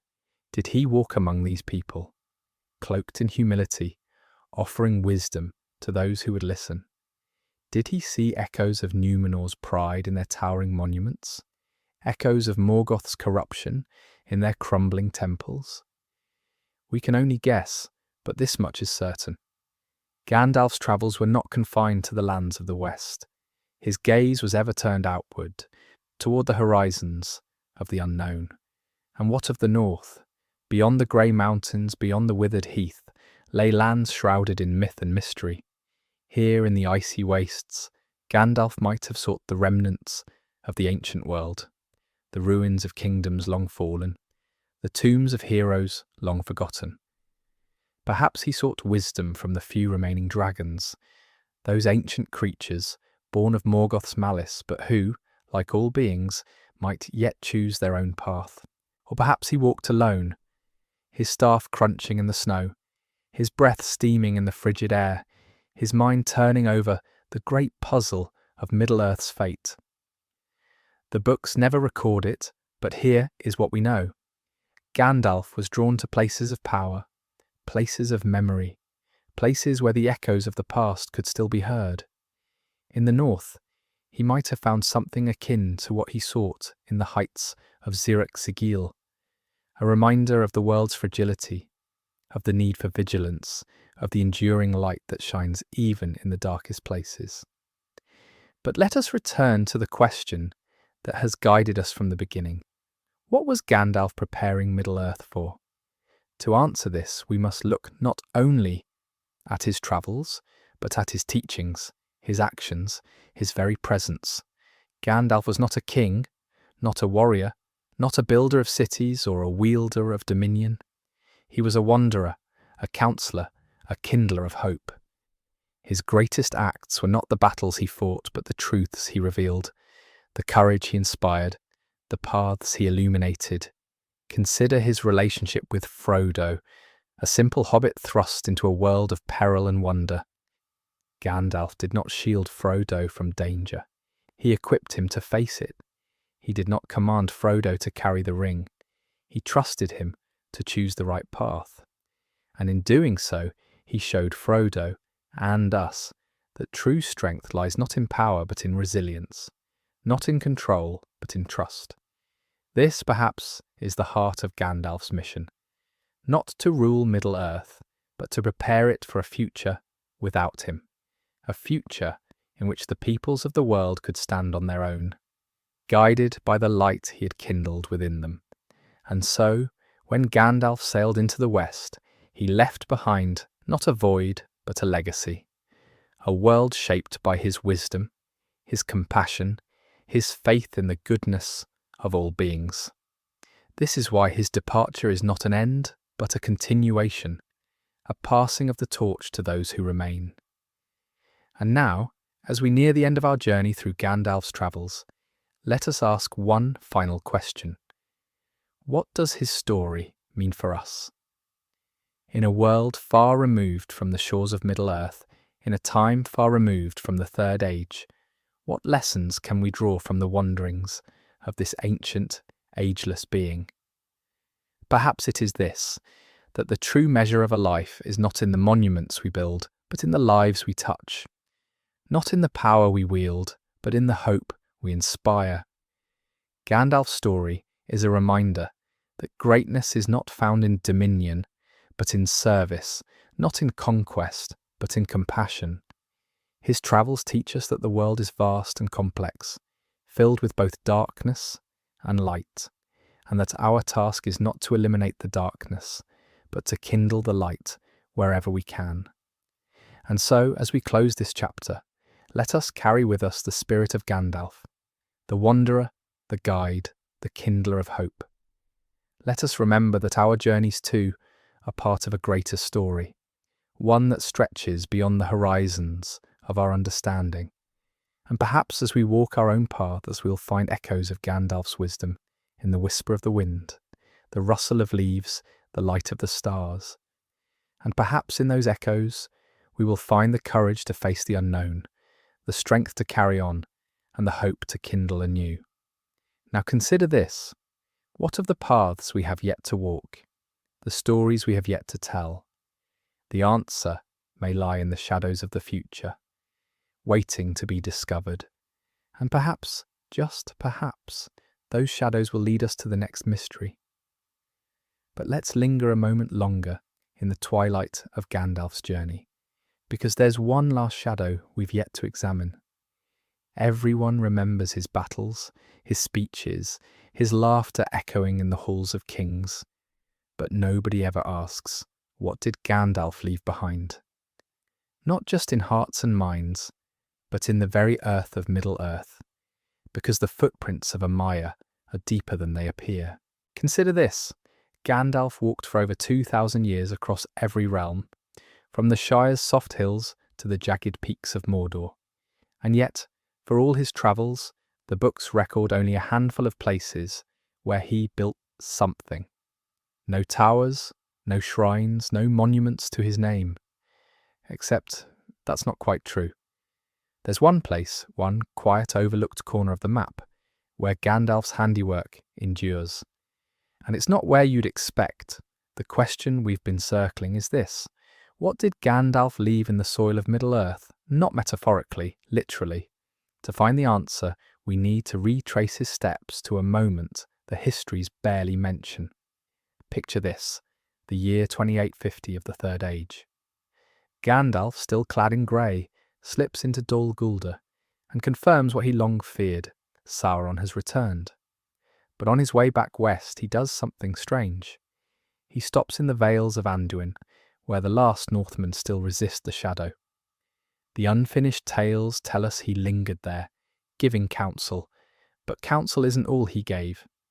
Here's what the books never say outright, but the clues assemble. Gandalf planted trees, not just any trees, Malorn saplings, gifted by the elves of Lothlorien. We know this because centuries later, when the Rohirrim first ride north, they find golden woods flourishing where no such trees should grow. And when the Beorning speak of their land's resilience, they tell of an old wanderer who brought gifts that outlasted kings. The Silmarillion whispers that Yavanna's Mire could awaken seeds with a touch. So picture Gandalf, weary from Dol Guldur's horrors, kneeling in the dirt to press a seed into the earth. Not for strategy, not for glory, but because beauty is its own defiance. This changes how we see his later actions. When he insists the Fellowship pass through Moria, it's not just about fate or folly, it's about roots, literal ones. The letters reveal. Tolkien imagined the two watchers at Moria's gates as perversions of the ancient Olvar, the living things Yavanna made to withstand darkness. Gandalf knew those stones remembered the light, and when he faced the Balrog, he didn't just fight a demon, he fought for the bones of the mountains themselves, the memory of a world unbroken. Now we understand why his final act in Middle-earth was a fireworks display. Not a spell, not a speech, just light, fleeting and joyful over the Shire's fields. Because Gandalf's true legacy wasn't in what he took, or even what he taught, but in what he allowed to grow. The Malorns of Lorien, the party tree's shade, even the white sapling of Gondor, all echoes of his quiet labour. The Istari were forbidden to dominate, but no one said they couldn't garden. So when we ask what Gandalf left behind, the answer is written in leaves. Not a empire, not a philosophy, just places where the light still gathers, long after he's gone. Which brings us to the deeper question this video has been building toward. Why does that matter? Because Tolkien's world is one where geography is morality. The dead marshes, the twisted forests of Fangorn, the scar of Mordor, these are wounds on the land itself. Gandalf's gift was to leave not scars, but seeds. And perhaps that's the final lesson. In a letter from 1956, Tolkien wrote that Middle-earth's hope lay in its small, quiet people who planted trees not for themselves. Gandalf, the eternal outsider, became Middle-earth's gardener. Not by decree, but by walking its paths until his footsteps became fertile. Now the stars over the Shire are the same stars that once guided Gandalf from Valinor. And if you listen closely to the wind in the leaves, you might just hear the echo of a laugh. Not triumphant, but content. Because some journeys don't end. They become the soil for what grows next. And what of the seed still waiting in the earth? That is a mystery for another night. But let's retrace those footsteps, not just where they led, but how they were made. Because Gandalf's travels hold a pattern most overlook. He never took the straight path, not once. From his first landing at the Grey Havens to his final ship into the west, every route bends, sometimes doubling back, sometimes lingering in places others would deem insignificant. The unfinished tales tell us the blue wizards went east, Saruman built armies, Radagast grew obsessed with beasts. Yet Gandalf? He visited inns, sat on docks, traded stories for pipeweed in forgotten villages. The why of it eludes us until we notice one quiet detail. Every detour aligned with the growth of something. Picture him in Bree's prancing pony, not just recruiting Aragorn, but leaving behind a whispered rumour that would later stir farmers to shield refugees, or in Dale's markets, convincing traders to stock seeds from Gondor that would feed Lake Town's orphans after Smaug's fall. The Lord of the Rings calls this chance, but the Silmarillion reveals the deeper truth. In Middle-earth, there are no straight lines, only spirals. Now consider the dates. Gandalf arrives in the Third Age's darkest hour. Not at its beginning, not at some grand council, but precisely when the necromancer's shadow first creeps over Mirkwood. And when does he depart? Not after Sauron's fall, but after the Malin blooms in the Shire. The math is deliberate. He stayed exactly as long as the land needed tending. Even his battles follow this rhythm. He confronts Durin's bane beneath the earth, where no living thing grows, yet his return, as Gandalf the White, coincides with the first spring thaw in Rohan. Coincidence? Tolkien's letters argue otherwise. In 1951 he wrote that true victory must come as the green blade through the snow, not with fanfare, but with inevitability, which makes us revisit the maps differently. Every wizard's tower in Middle-earth sits at a crossroads, Orthanc, Rhosgobel, even the humble chambers granted to Radagast in Lorien. But Gandalf? His only home was Shadowfax's back. The unfinished tales note he refused even the modest lodgings offered in Minas Tirith, preferring to walk the Citadel's gardens, pressing acorns into cracks between stones. That's the key. While Saruman sought to break the land to his will, Gandalf listened to what it whispered. When the Fellowship debates Moria versus Caradhras, Gandalf's hesitation isn't fear, it's diagnosis. He knows the mountain sickness runs deep, that its veins hold more than Balrogs. The Silmarillion tells us the misty mountains were raised by Melkor to hinder the Vala's eagles. So when Gandalf chooses the mines, he's walking into the heart of Middle-earth's oldest wound. not to conquer, but to cure. And here, the texts hide their deepest clue. After the Balrog's fall, when the Fellowship stumbles into Lothlorien, Galadriel doesn't call Gandalf Mithrandir. She names him the root of the mountain. An odd phrase, until we cross-reference the Book of Lost Tales, where Tolkien describes certain Maya as the sap beneath the bark of the world. Gandalf didn't defeat the Balrog with flame, he unravelled it like rot from a tree. The same way he unravelled Saruman's lies, not by shouting them down, but by letting the wind carry their hollowness. Now the puzzle fits. The Istari were sent to rally men, yet Gandalf spent centuries rallying soil. Why? Because he remembered what even the elves forgot. Middle-earth's fate hinged not on who ruled it, but on whether it could remember how to heal. The Entwives didn't vanish. They slept, waiting for someone to till the ground without breaking it. That's why Gandalf's staff was wood, not metal. Why he chose the alias of a vagabond, not a king. And why, when Frodo offers him the ring in The Fellowship of the Ring, he recoils not just from its evil, but from its method, dominion. So when the Fourth Age dawns and the last ship sails, notice what's left behind. A Shire where grass grows thicker on the paths he walked. A Gondor where the white tree's roots now cradle old battle axes beneath the earth. Not erased, transformed, because Gandalf's war was never against darkness, but for the memory of light. And light, as any gardener knows, must have something to shine on. Perhaps that's the final answer. Middle-earth's greatest guardian wasn't a warrior or a wizard, but a sower of stories, the kind that take root when you aren't looking. And if you walk those paths now, where the Malans drop golden leaves onto the brandywine, you'll find the real magic. Nothing ends. It just learns how to grow differently. As for where those roots might lead next, well, some mysteries even the Valar keep close. Sleep well. Now consider this. Gandalf's travels were never random. Every step, every detour, every seemingly aimless pause was part of a pattern so vast it's easy to miss. Take the hobbits, for instance.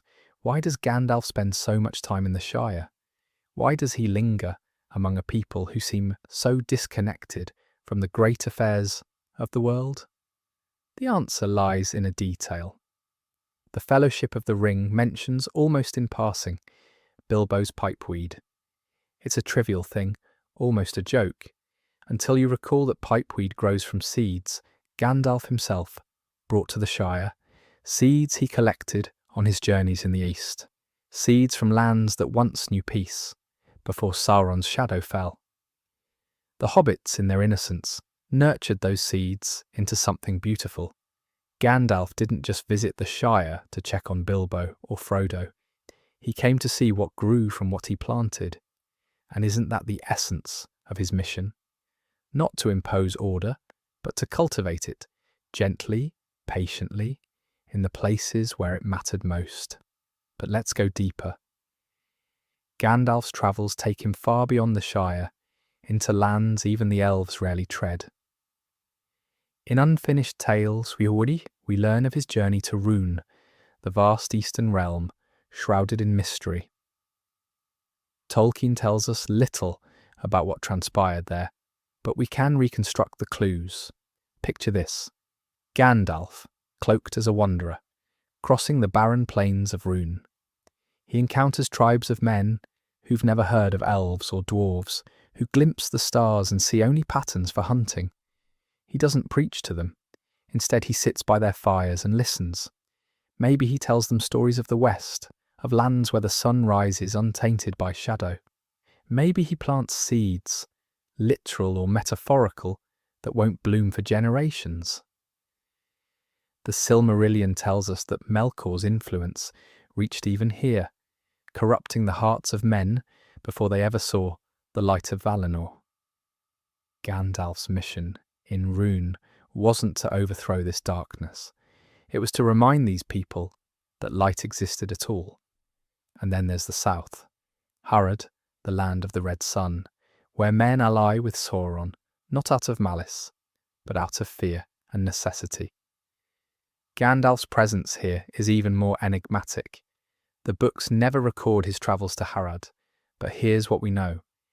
In The Two Towers, Faramir speaks of Gandalf as someone who walks unseen even among the enemy. Could it be that Gandalf ventured into Harad, not as Mithrandir the Grey Pilgrim, but as a shadow among shadows? Perhaps he walked their markets, tasted their spices, and whispered truths so subtle they seemed like dreams. The Haradrim fought for Sauron, yes, but what if Gandalf's quiet influence planted the seeds of doubt, the questions that would one day lead them to lay down their arms? Tolkien's world is built on the idea that even the smallest acts of kindness can shift the balance of fate. Gandalf's travels embody this principle. But the most intriguing question remains. Why did Gandalf spend so much time in the wild places? The forests of Fangorn, the plains of Rohan, the ruins of Arna. The answer lies in his relationship with the land itself. In the Silmarillion, we learn that Middle-earth is alive, not just in its inhabitants, but in its very soil and stone. The Valar sang it into existence, and though Melkor's discord marred that song, it never silenced it entirely. Gandalf, as one of the Maiar, is a part of that song. His travels aren't just about guiding men and elves. They're about listening to the land, hearing its pain, and responding to its needs. When he enters Fangorn, he doesn't just talk to Treebeard, he speaks to the forest itself, to the ancient trees that remember the First Age. When he rides across Rohan, he doesn't just inspire Theoden, he whispers to the grasses, urging them to grow tall and strong against the coming storm. And when he walks among the ruins of Arnor, he doesn't just mourn the loss of a kingdom, he listens for the echoes of the people who once lived there, their stories woven into the stones. This brings us back to our central question. What was Gandalf truly seeking in his travels? Was he merely a guide, a counsellor, a protector? Or was he something more, a healer of the world itself? The texts hint at the latter. In The Hobbit, Gandalf tells Thorin that there is more in you of good than you know. But isn't that true of Middle-earth as a whole? It's a land scarred by war and shadow. Yet it holds within it a capacity for renewal that even the Valar marvel at. Gandalf's mission wasn't just to defeat Sauron. It was to remind Middle-earth of its own resilience, its own ability to heal. And that mission extended beyond the War of the Ring. Even after Sauron's fall, Gandalf continued to wander, tending to the wounds left by the conflict. He helped rebuild Minas Tirith, yes, but he also walked the battlefields of the Pelennor, planting flowers where blood had stained the earth. He journeyed to the Shire, not just to celebrate Frodo's victory, but to ensure that no trace of Saruman's malice lingered in the soil. His travels were never about power or glory, they were about stewardship.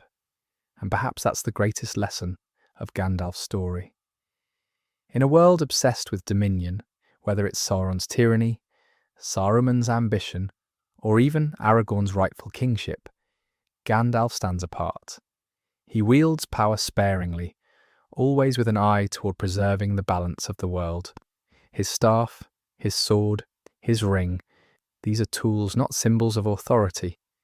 And when his task is done, he doesn't linger to claim credit or demand tribute. He leaves as quietly as he arrived, trusting that the seeds he planted will grow in their own time. In The Return of the King, when Gandalf departs Middle-earth, he doesn't say, "I have saved you." He says, "My time is over. It is yours now." And in those words lies the essence of his mission, not to rule, but to nurture. So where does this leave us? If Gandalf's travels were a map, what would they reveal? Not a path to power, but a network of growth. Roots spreading beneath the surface, connecting places and people, weaving them into a tapestry of resilience. The Shire, Lothlorien, Rivendell, Rohan, Gondor, These aren't just stops on a journey. They are nodes in a living system, each one strengthened by Gandalf's presence. And beyond them lie the wild places, the forests, the mountains, the plains, where Gandalf's quiet influence shaped the very fabric of the land. His story isn't just about the defeat of evil, it's about the persistence of life, the slow, steady work of healing that goes on long after the battles are won. And that brings us to the final mystery. Why did Gandalf return as the White? The books tell us it was because his task was unfinished, but perhaps there's more to it. Maybe his return wasn't just about completing a mission, it was about embodying a principle. As Gandalf the Grey, he was a wanderer, a sower of seeds. As Gandalf the White, he became a symbol of renewal, proof that even in the darkest times, light can return. His transformation isn't just a plot device, it's a metaphor for the resilience of Middle-earth itself. And when he finally departs, leaving the world to the hands of men, he leaves behind not just a legacy, but a promise that the work of healing will continue, even if it takes centuries. So as we close this journey, consider this. Gandalf's travels weren't just a series of events, they were a testament to the power of patience, of listening, of tending to the world with care. And if we look closely, we might find that his path isn't so different from our own. Perhaps the greatest lesson of Gandalf's story is that healing, whether of a person, a land or a world, isn't about grand gestures or swift victories. It's about the quiet, persistent acts of kindness that over time transform the very ground beneath our feet. And if we walk that path with the same humility and purpose as Gandalf, who knows what might grow from the seeds we plant? Until next time, remember, the real magic isn't in the destination, it's in the journey itself. Sleep well. But let's linger for a moment longer on that final departure. Gandalf standing on the deck of the white ship, the salt wind in his beard, the undying lands ahead. The books tell us he was weary, that he had fought his long defeat. But here's the thing no one asks. What did he see in those last moments before the shores of Middle-earth vanished behind him? Did his mind trace the map of his journeys one final time? Not as a traveller, but as a witness. Picture this. The grey havens in twilight, the gulls crying overhead. Gandalf doesn't speak of regrets, not in The Lord of the Rings, not in unfinished tales, but the very absence is telling. Because if you stitch together every place he walked, every hearth he warmed, every hand he steadied, a pattern emerges. Not the grand arcs of kings or the forging of empires, but something quieter. The moments where history almost went wrong, and didn't. Take the Shire, for instance. Most remember Gandalf's late arrival, before Bilbo's party, or his fireworks, or the desperate ride to warn Frodo. But the books never record it, and yet, here's what we know. Decades earlier, Gandalf was there when a young Bilbo first felt the restless urge to wander.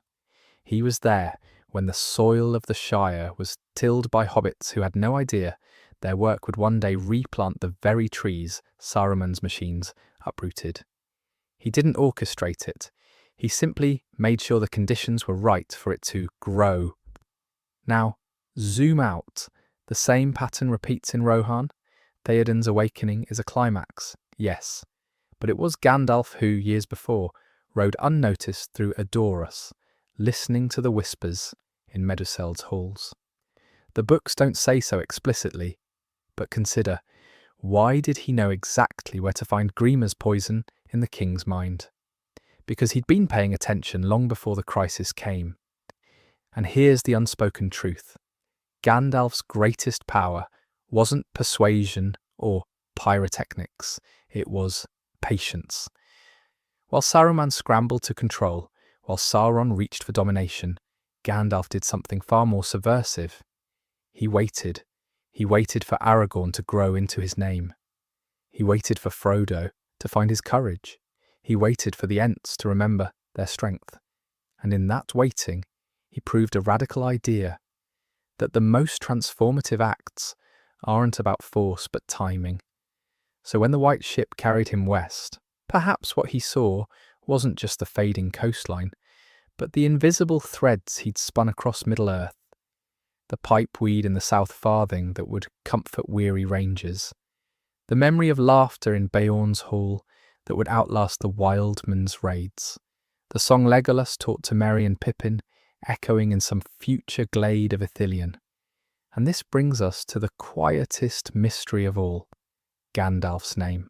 Mithrish Mithrandir to the elves, Tharkun to the dwarves, Incarnus in the south, Greyheim in Rohan, each culture called him something different, as if no single word could hold him. But in the end, wasn't that the point? He wasn't meant to be claimed by any one people, any one land.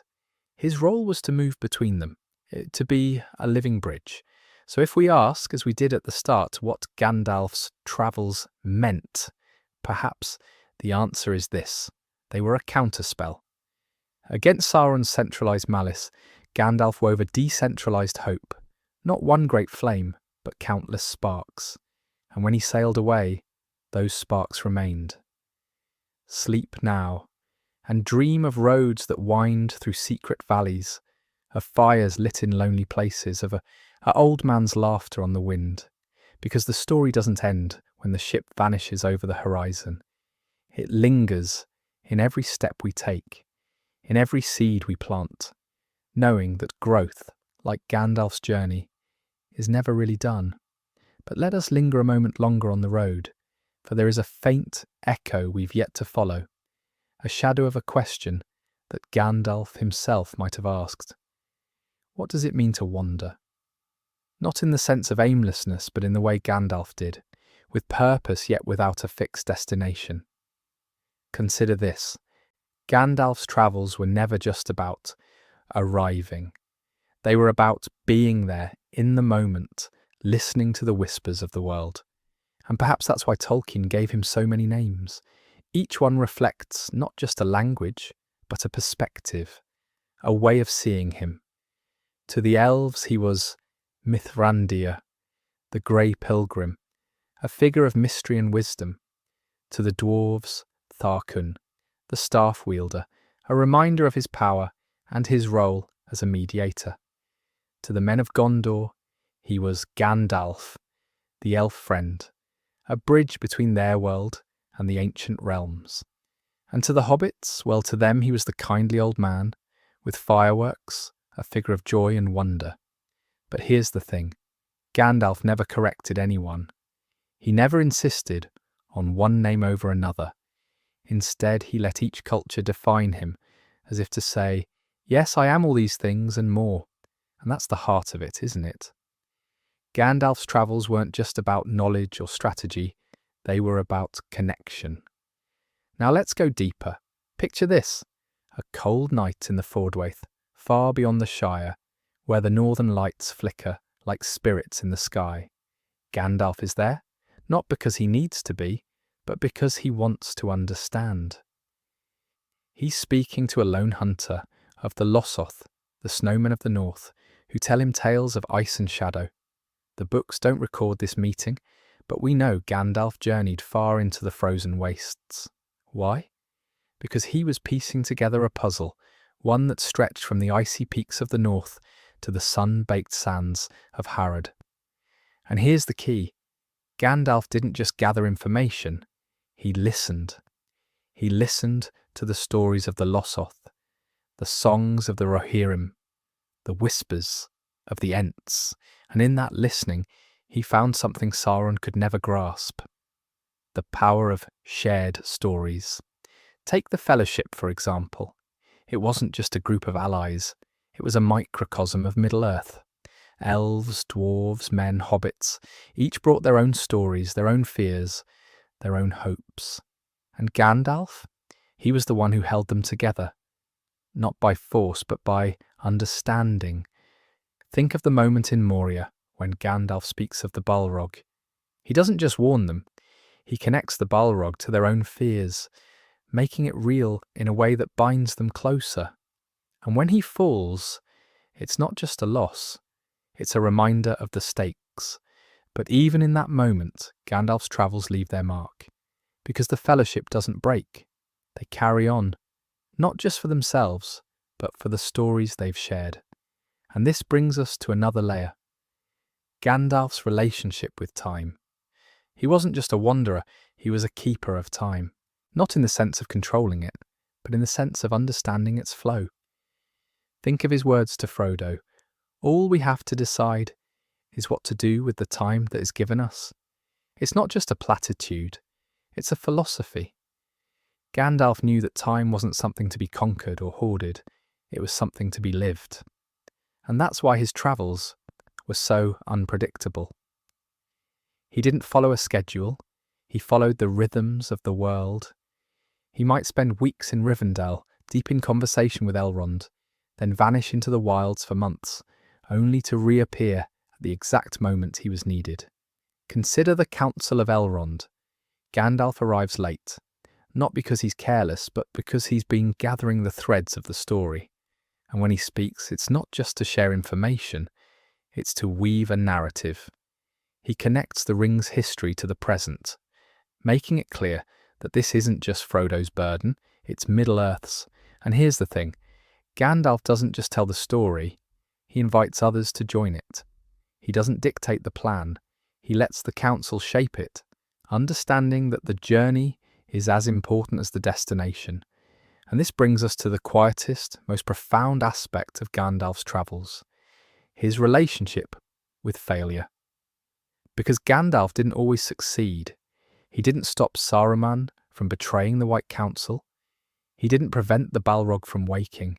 He didn't save Theodred or Boromir. And yet, he never lost his faith.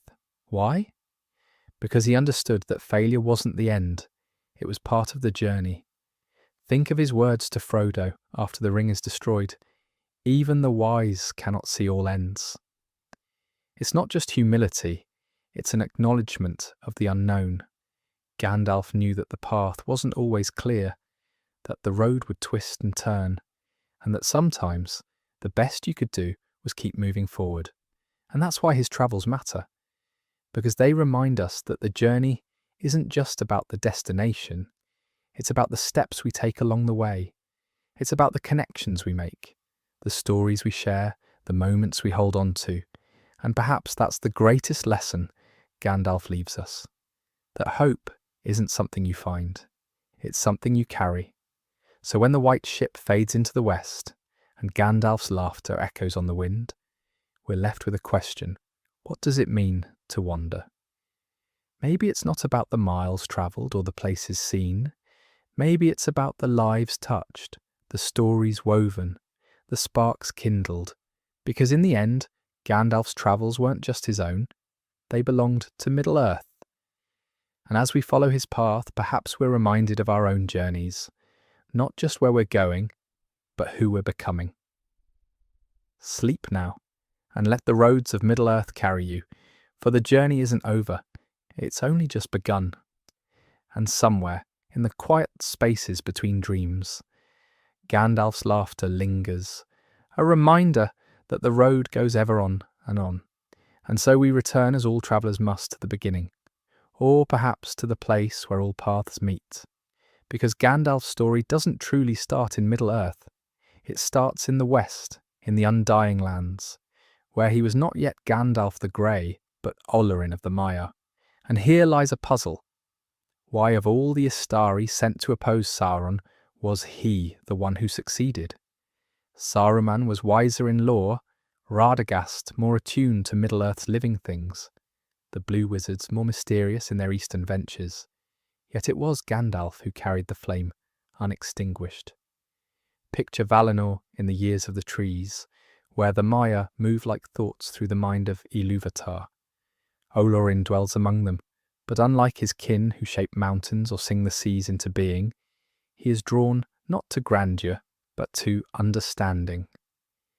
The unfinished tales tell us he walked unseen among the elves, or wore a fana that appeared as one of them. He didn't proclaim wisdom, he listened. He didn't command, he observed. And when the Valar chose emissaries to send into the shadow, It was Manwë himself who insisted Olorin go, despite the Maya's quiet protest that he was too weak, too fearful. Which makes you wonder, was that the first clue? That true strength isn't in power, but in the willingness to question it?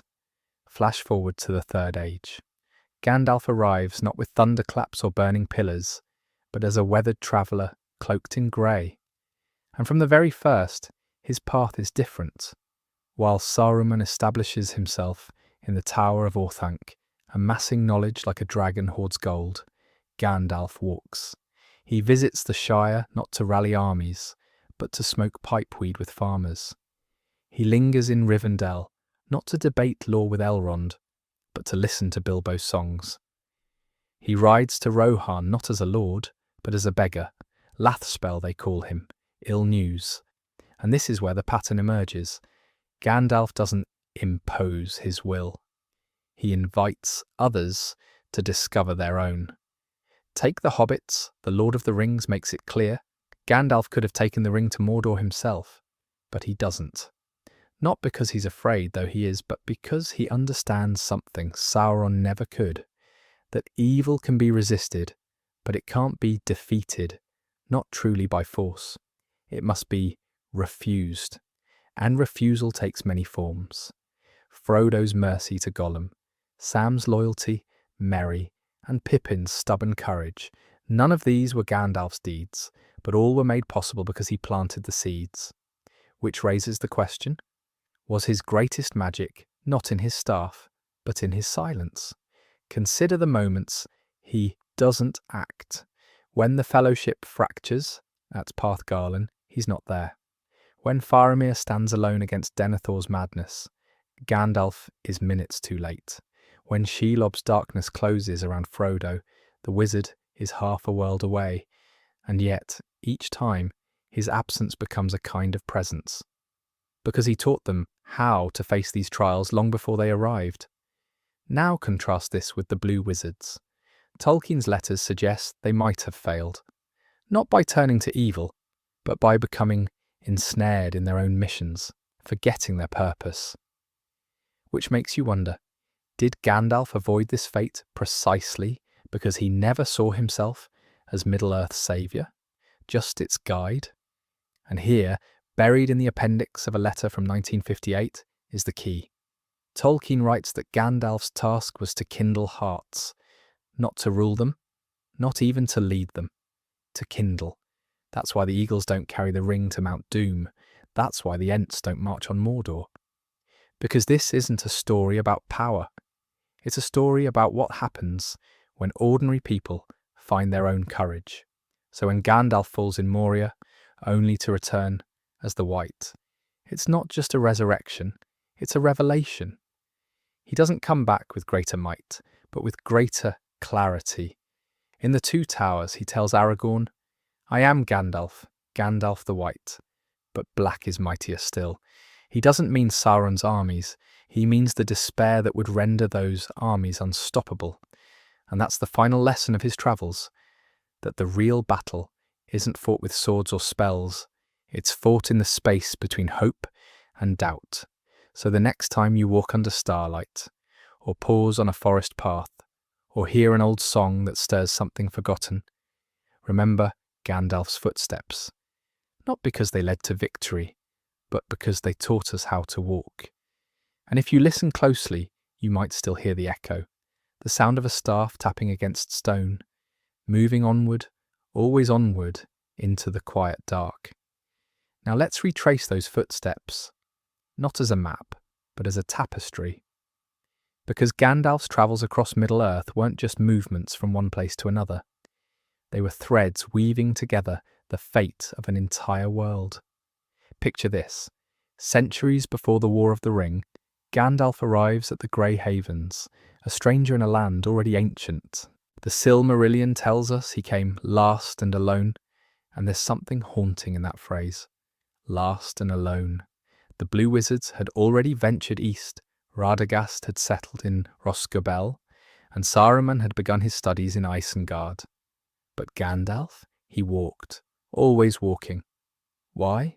Maybe because he understood that wisdom isn't found in towers or libraries.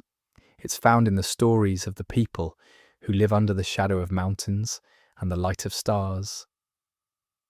Take the Shire, for instance. Gandalf didn't stumble upon it by accident. Unfinished Tales reveals that he first visited it on the advice of Aragorn's ancestor, Arvidui, who sensed something extraordinary in the hobbit's resilience. But here's the mystery. Gandalf didn't just visit the Shire, he returned over and over for decades. Why? The books never say, but here's what we know. Hobbits, as Tolkien writes in The Fellowship of the Ring, have a fund of wisdom and wise sayings. They value good food, good company, and good earth, things that might seem small to a wizard with cosmic concerns, but are, in fact, the very essence of what's worth fighting for. So when Gandalf chooses Bilbo for Thorin's quest, it's not just a whim, it's the culmination of years of observation. He sees something in Bilbo that Bilbo doesn't see in himself, the courage to step beyond the borders of his world and into the unknown. And then there's Rohan. Gandalf's relationship with Theoden is one of the most fascinating and tragic dynamics in the saga. The Two Towers paints Theoden as a man withered by winter, a king who has lost his way under Wormtongue's whispers. But Gandalf doesn't storm into Edoras with fire and fury. He arrives quietly, almost humbly, and strips away the poison with patience and truth. Notice how he doesn't rebuke Theoden. He reminds him of who he is. "Recur the Lord of the Mark," he says, and in that moment, Theoden isn't just freed, he's reborn. But here's the deeper question. Did Gandalf know what Theoden's fate would be? Did he foresee the fields of Pelennor, the charge of the Rohirrim, the king's final stand? Maybe, but he also knew that to inspire hope, you must first confront despair. And what of Gondor? Gandalf's bond with Denethor is far more fraught. The Return of the King tells us that Denethor was not a man to be lightly esteemed, and Gandalf himself acknowledges the steward's strength of will. But Denethor's pride becomes his undoing, a pride that even Gandalf cannot pierce. When Denethor accuses him of meddling, Gandalf replies, "The rule of no realm is mine." It's a crucial distinction. He's not there to seize power. He's there to remind Denethor that power without humility is hollow. And when Denethor succumbs to despair, Gandalf doesn't linger to mourn. He moves on, because the battle for Minas Tirith isn't just about walls and gates, it's about the hearts of the men who defend them. But perhaps the most enigmatic of Gandalf's journeys is his time in the East. Tolkien's letters hint that he travelled far beyond the borders of the known world, perhaps even into the lands where the Blue Wizards disappeared. What did he find there? The books never record it, but here's what we know. In Unfinished Tales, Tolkien writes that Gandalf's task was to rally the free peoples, not just the West, the free peoples. Which raises the question, did Gandalf's travels in the East shape his understanding of Sauron's reach? Did he witness the Shadow's influence in lands untouched by elves or men?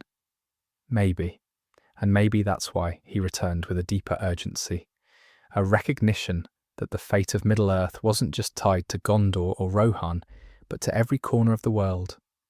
And then there's the journey we never see, Gandalf's time in Valinor.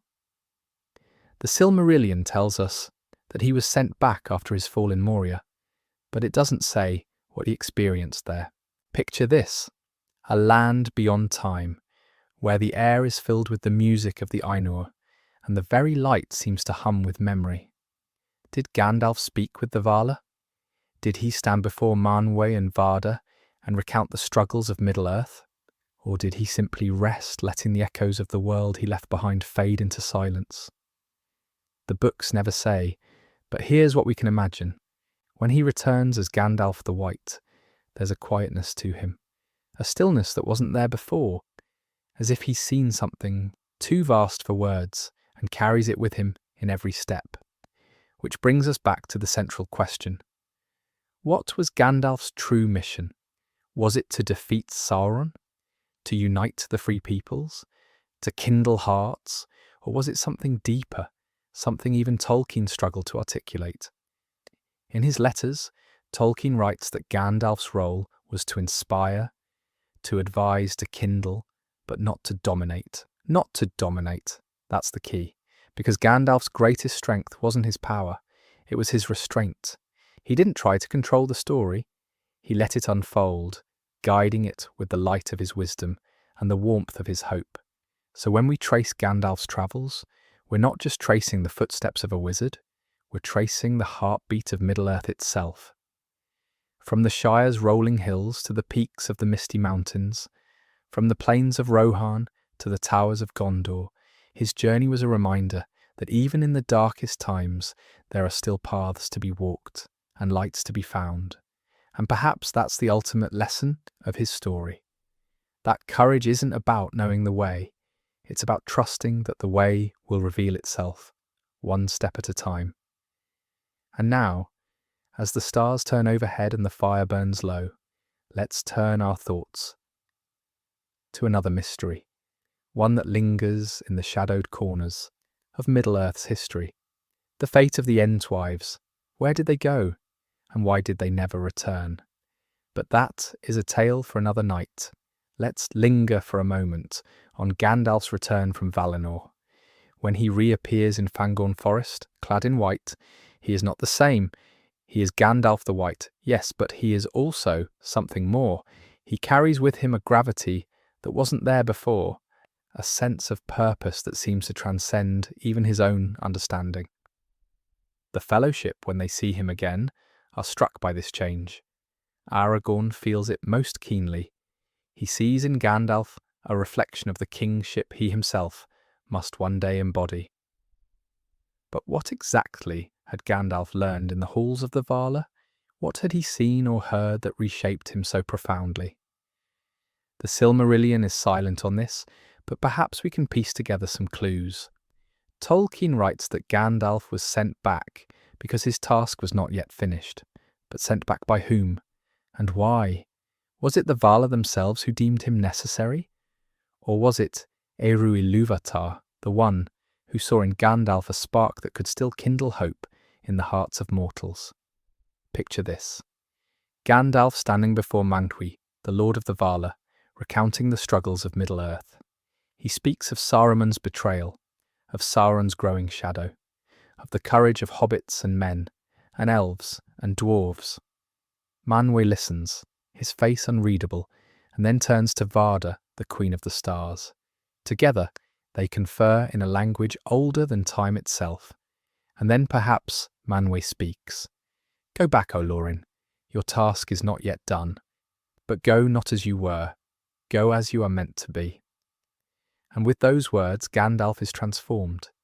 His tattered grey robes are replaced with white, and his staff, which broke in his battle with the Balrog, is restored.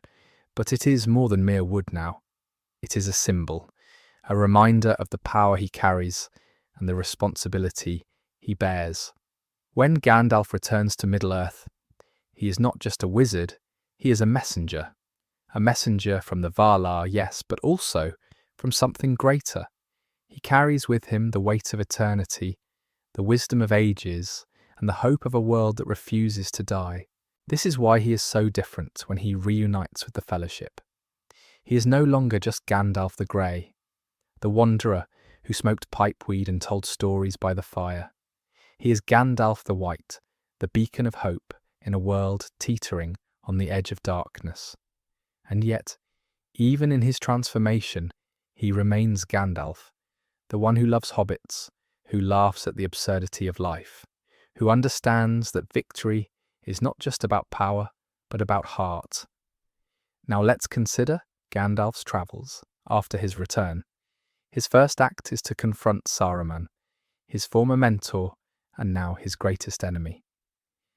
The scene at Orthanc is one of the most pivotal in The Lord of the Rings.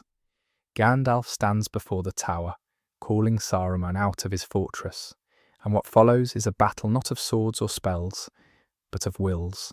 Saruman tries to dominate Gandalf, to bend him to his own purposes, but Gandalf resists. He resists not with force but with truth. He tells Saruman that his path is folly, that he has strayed far from the light, and that there is still hope if he repents. But Saruman refuses. His pride is too great, his ambition too consuming. And so Gandalf does what he must. He breaks Saruman's staff and casts him out of the Order of the Astari.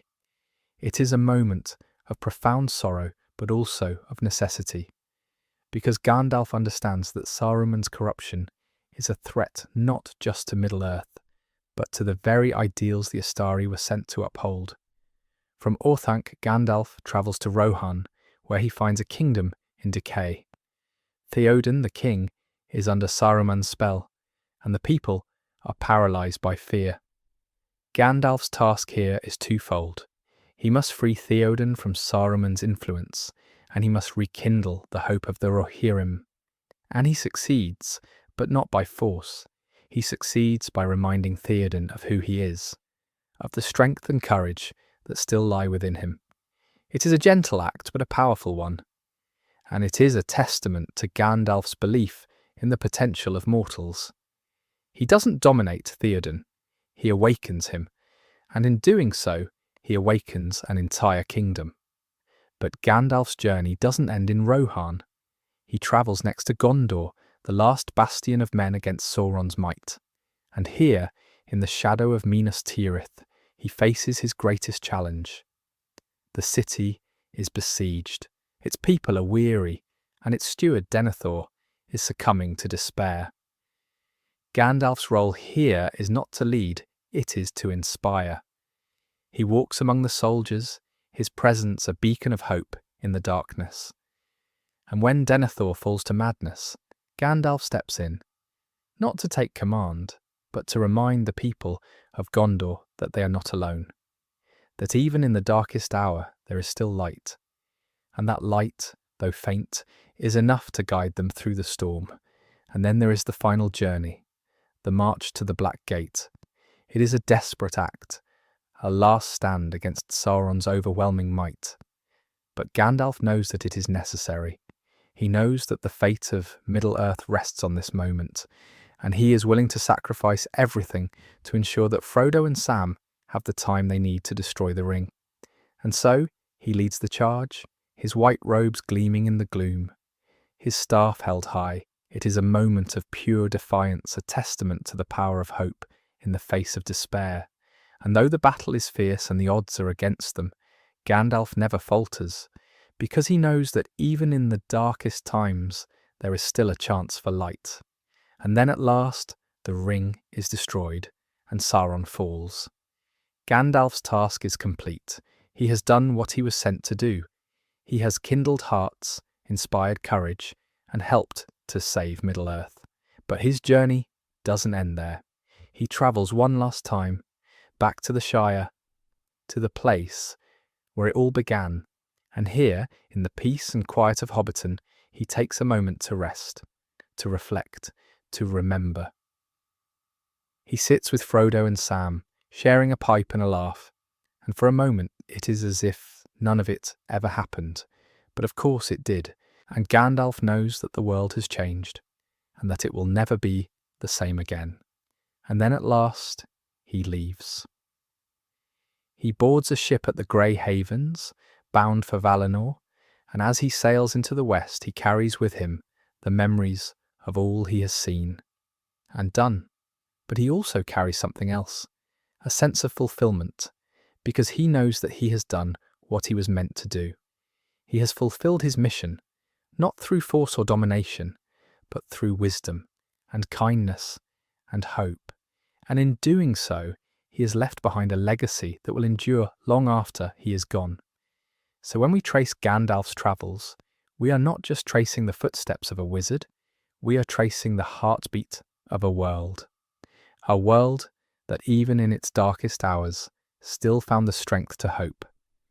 And perhaps that is the true lesson of Gandalf's story, that hope is never lost, not as long as there are those who are willing to carry it. And now, as the fire burns low and the stars begin to fade, let's turn our thoughts to another mystery, one that lies at the very heart of Middle-earth's history, the fate of the Blue Wizards. What became of Alatar and Palando? Did they succeed in their missions, or did they fail? And what role did they play in the great struggle against Sauron? But that is a tale for another time. Nobody ever asks what Gandalf didn't do. Amid all his travels, his interventions, his stirring speeches and his quiet wisdom, there's a curious absence in his story, a pattern of restraint that raises far more questions than it answers. Why, for instance, did he never directly confront Saruman until it was far too late? Why did he avoid using his full power, even in moments of dire need? And most intriguingly, why did he leave entire regions of Middle-earth, like the lands of Rhûn and Harad, almost entirely untouched? These aren't just gaps in the narrative. They're deliberate choices woven into the fabric of Gandalf's character and his mission. And to understand them, we need to delve deeper into the very nature of what Gandalf was and what he was sent to Middle-earth to accomplish. Let's begin with the Valar, the great powers of the West who sent Gandalf and his fellow Istari to Middle-earth in the first place. According to the Silmarillion, their mission was explicit: to contest the power of Sauron and to move elves and men and all living things of goodwill to valiant deeds. But this wasn't a mandate for domination. The Valar had learned hard lessons from their earlier interventions in Middle-earth, like the catastrophic sinking of Beleriand during the War of Wrath. They understood that direct action could have unintended consequences, that their power, however benevolent, could disrupt the natural order of things. And so, Gandalf and his fellow wizards were sent not as conquerors, but as guides, as subtle influences rather than overt forces. Their task was to inspire, to counsel, to kindle the hearts of others, but never to impose their will. This explains much of Gandalf's apparent restraint. Picture him in the early days of his mission, wandering the lands of Middle-earth, assessing the strengths and weaknesses of its peoples. He sees kingdoms rising and falling, alliances forming and fracturing, and he knows that his role is not to lead them, but to prepare them for the challenges to come. In Unfinished Tales, Tolkien describes how Gandalf laboured long in Gondor and Rohan to strengthen their defences, not by taking command, but by fostering wisdom and courage in their leaders. He doesn't march into Minas Tirith and declare himself king. He whispers in the ear of Denethor, urging him to hope. He doesn't raise an army to fight Saruman. He rallies the people of Rohan to defend their own land. But this raises a deeper question. Why didn't Gandalf act more decisively against Saruman? After all, Saruman was his fellow Istari, once the greatest of their order, and his betrayal was a grievous blow to their mission. Yet Gandalf's response is strangely passive. He doesn't confront Saruman directly until their encounter in Isengard, and even then, he does so more in sorrow than in anger. Perhaps Gandalf understood that Saruman's fall was not just a failure of character, but a cautionary tale about the dangers of power. Saruman sought to match Sauron's strength with his own, to dominate rather than inspire, and in doing so, he became a mirror of the very enemy he was meant to resist. Gandalf, by contrast, remained steadfast in his humility, his refusal to wield power for its own sake. And this, ultimately, is what sets him apart. Then there's the matter of the lands Gandalf didn't visit, the vast, uncharted regions of Rhûn and Harad, where Sauron's influence was strong, and the hearts of men were turned against the West. Why did Gandalf leave these places untouched? The answer lies in the nature of his mission.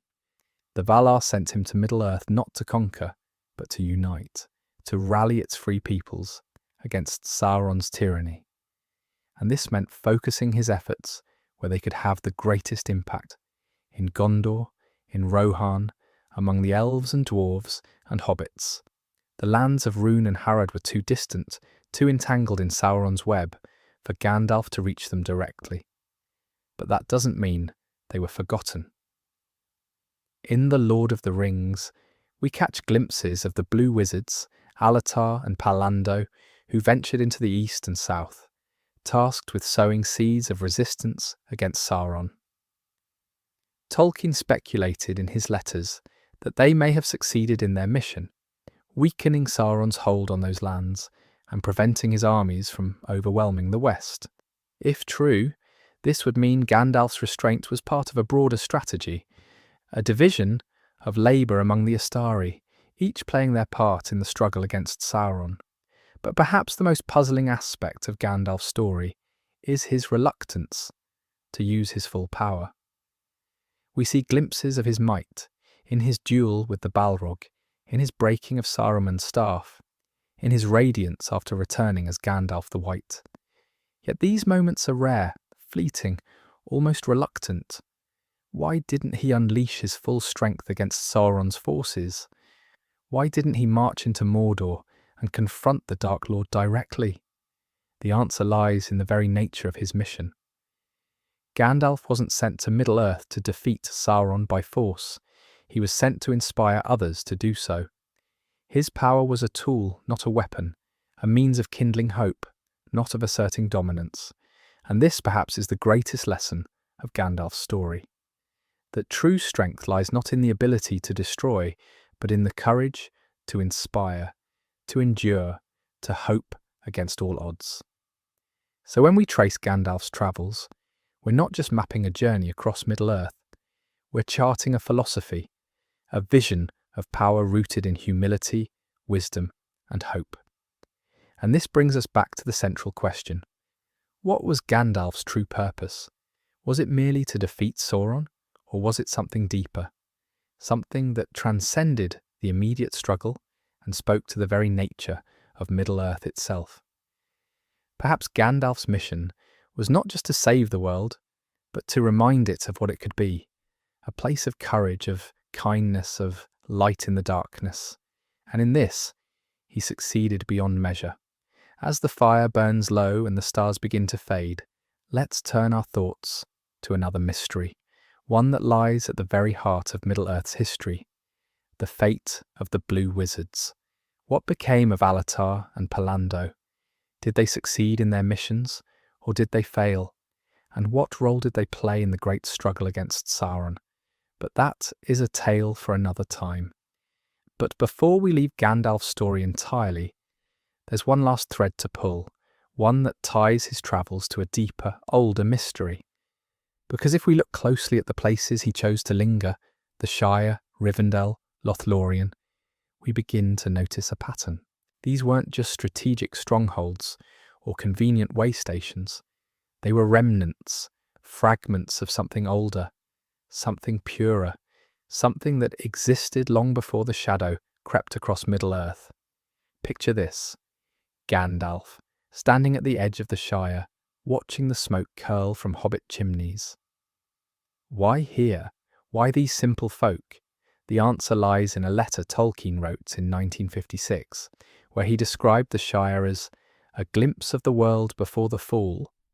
It was, in essence, a memory, a living echo of a time before power corrupted, before kingdoms rose and fell. And Gandalf, the eternal wanderer, was drawn to such places like a moth to flame.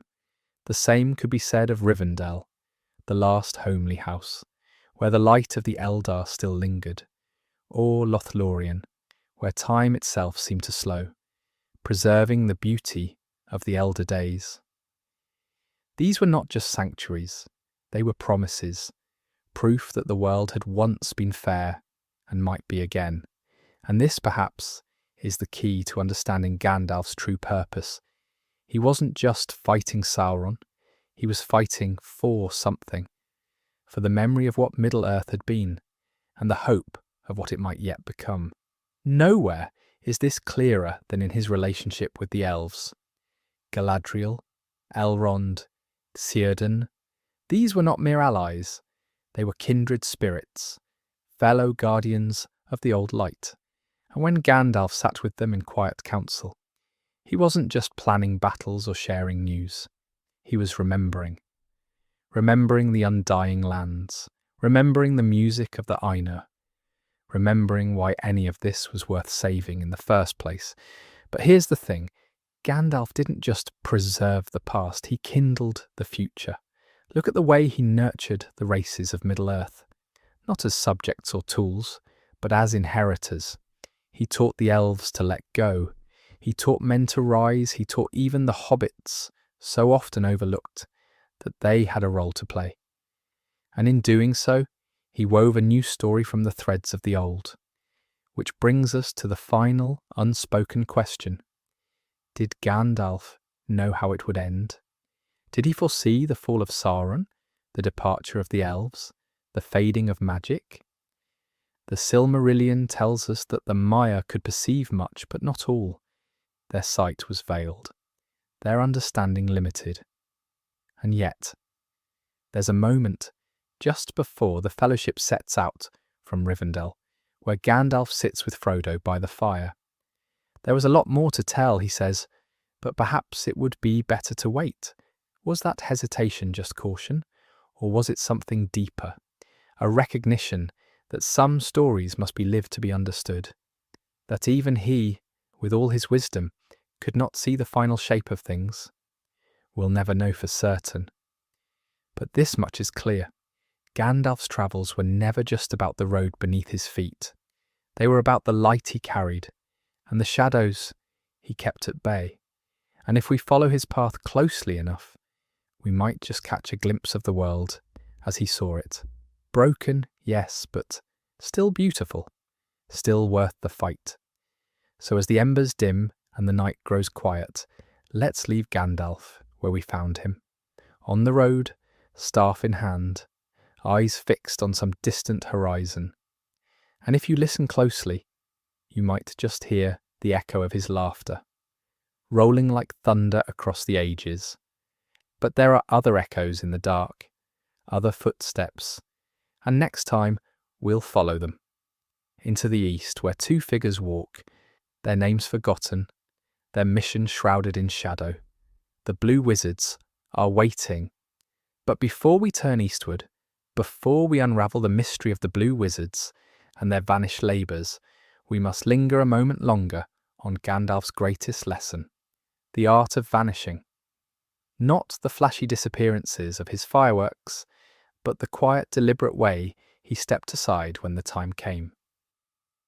Think about it. At the height of his power, clad in white, wielding the authority of the reborn, he could have claimed kingship. Men would have followed him. Elves would have honoured him. Even Aragorn might have yielded. But he didn't.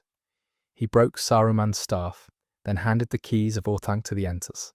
He lit the beacons of Gondor, then let others lead the charge. He stood against the Witch King at the gates of Minas Tirith, then vanished into the fray, leaving no song or monument to mark his deed. Why?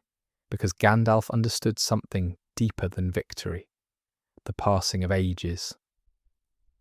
The unfinished tales reveal that the Istari were sent not to rule, but to prepare, to make themselves unnecessary. And in that, Gandalf succeeded beyond even the Vala's hopes. Now, picture this, the Grey Havens, twilight.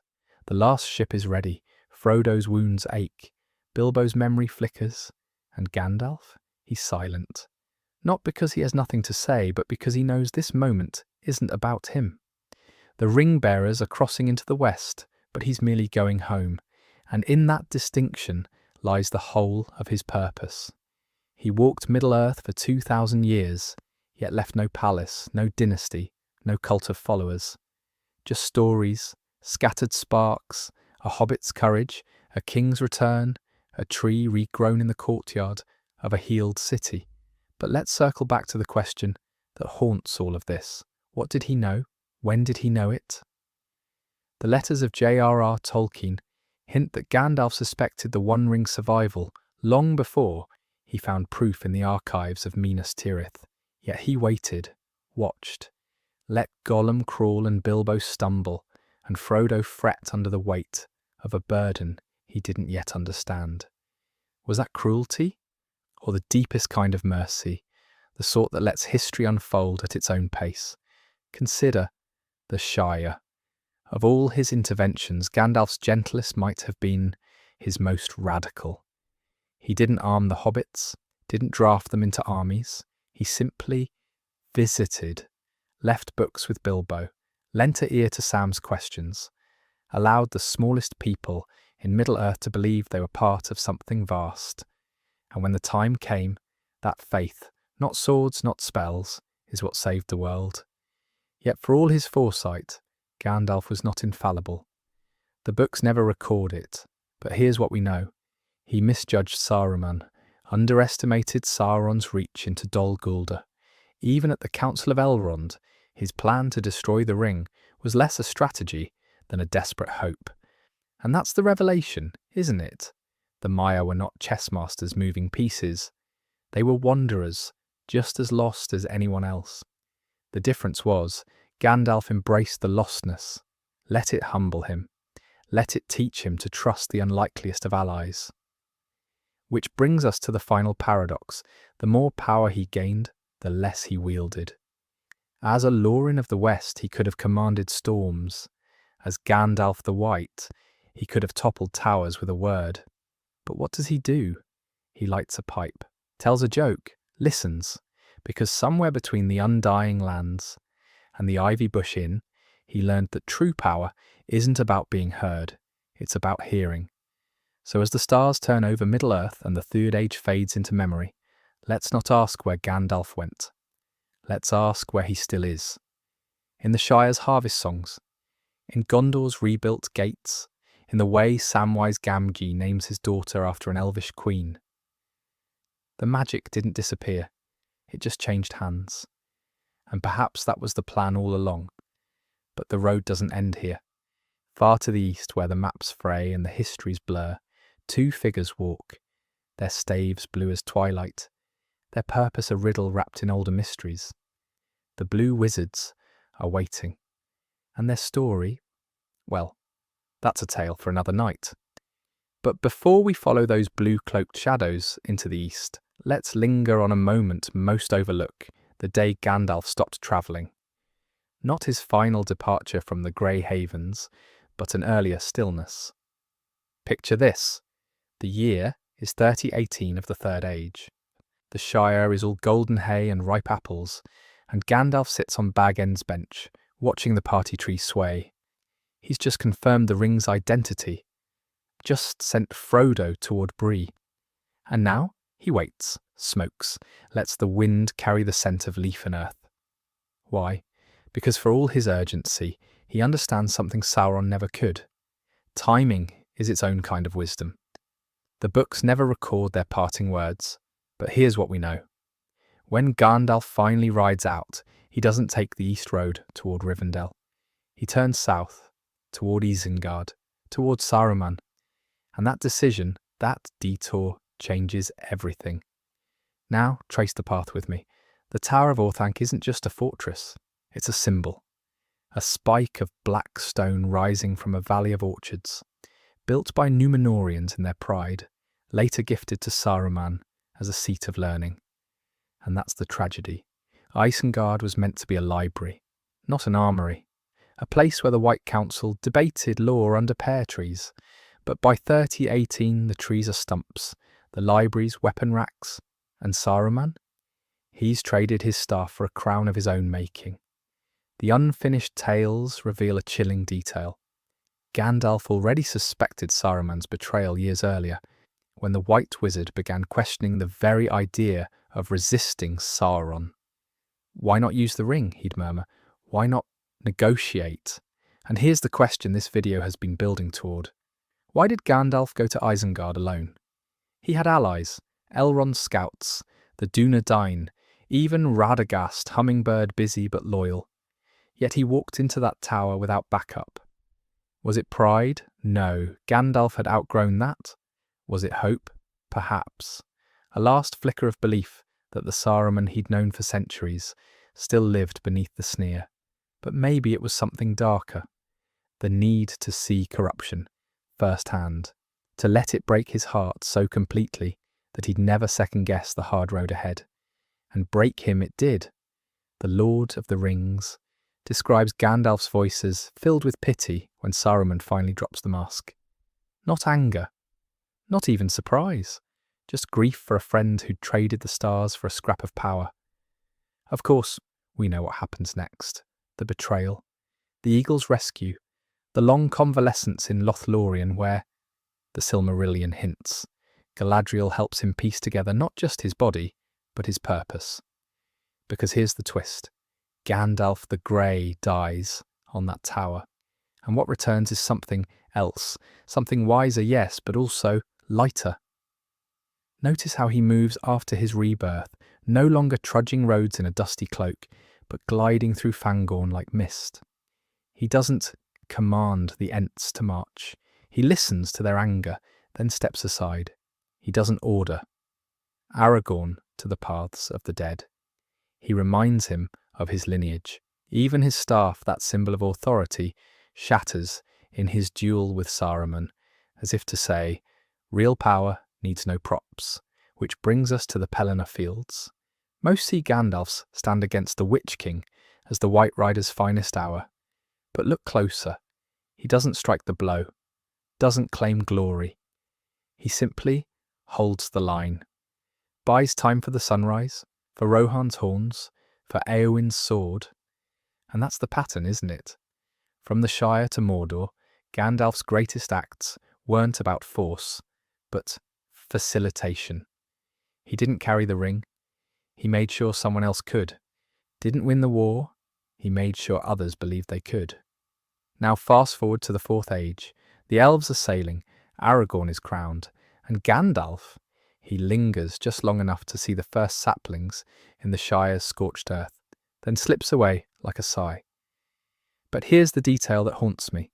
According to the letters of J.R.R. Tolkien, he doesn't go straight to the Havens. He takes one last unrecorded journey, east toward Rhûn, toward the lands of the Blue Wizards. Why? The texts don't say. But consider this. If the Astari was sent to guide Middle-earth, not rule it, then perhaps Gandalf's final task was to find his lost brethren, not to scold or save them, but to listen, to hear what whispers stirred in the dark beyond the map's edge.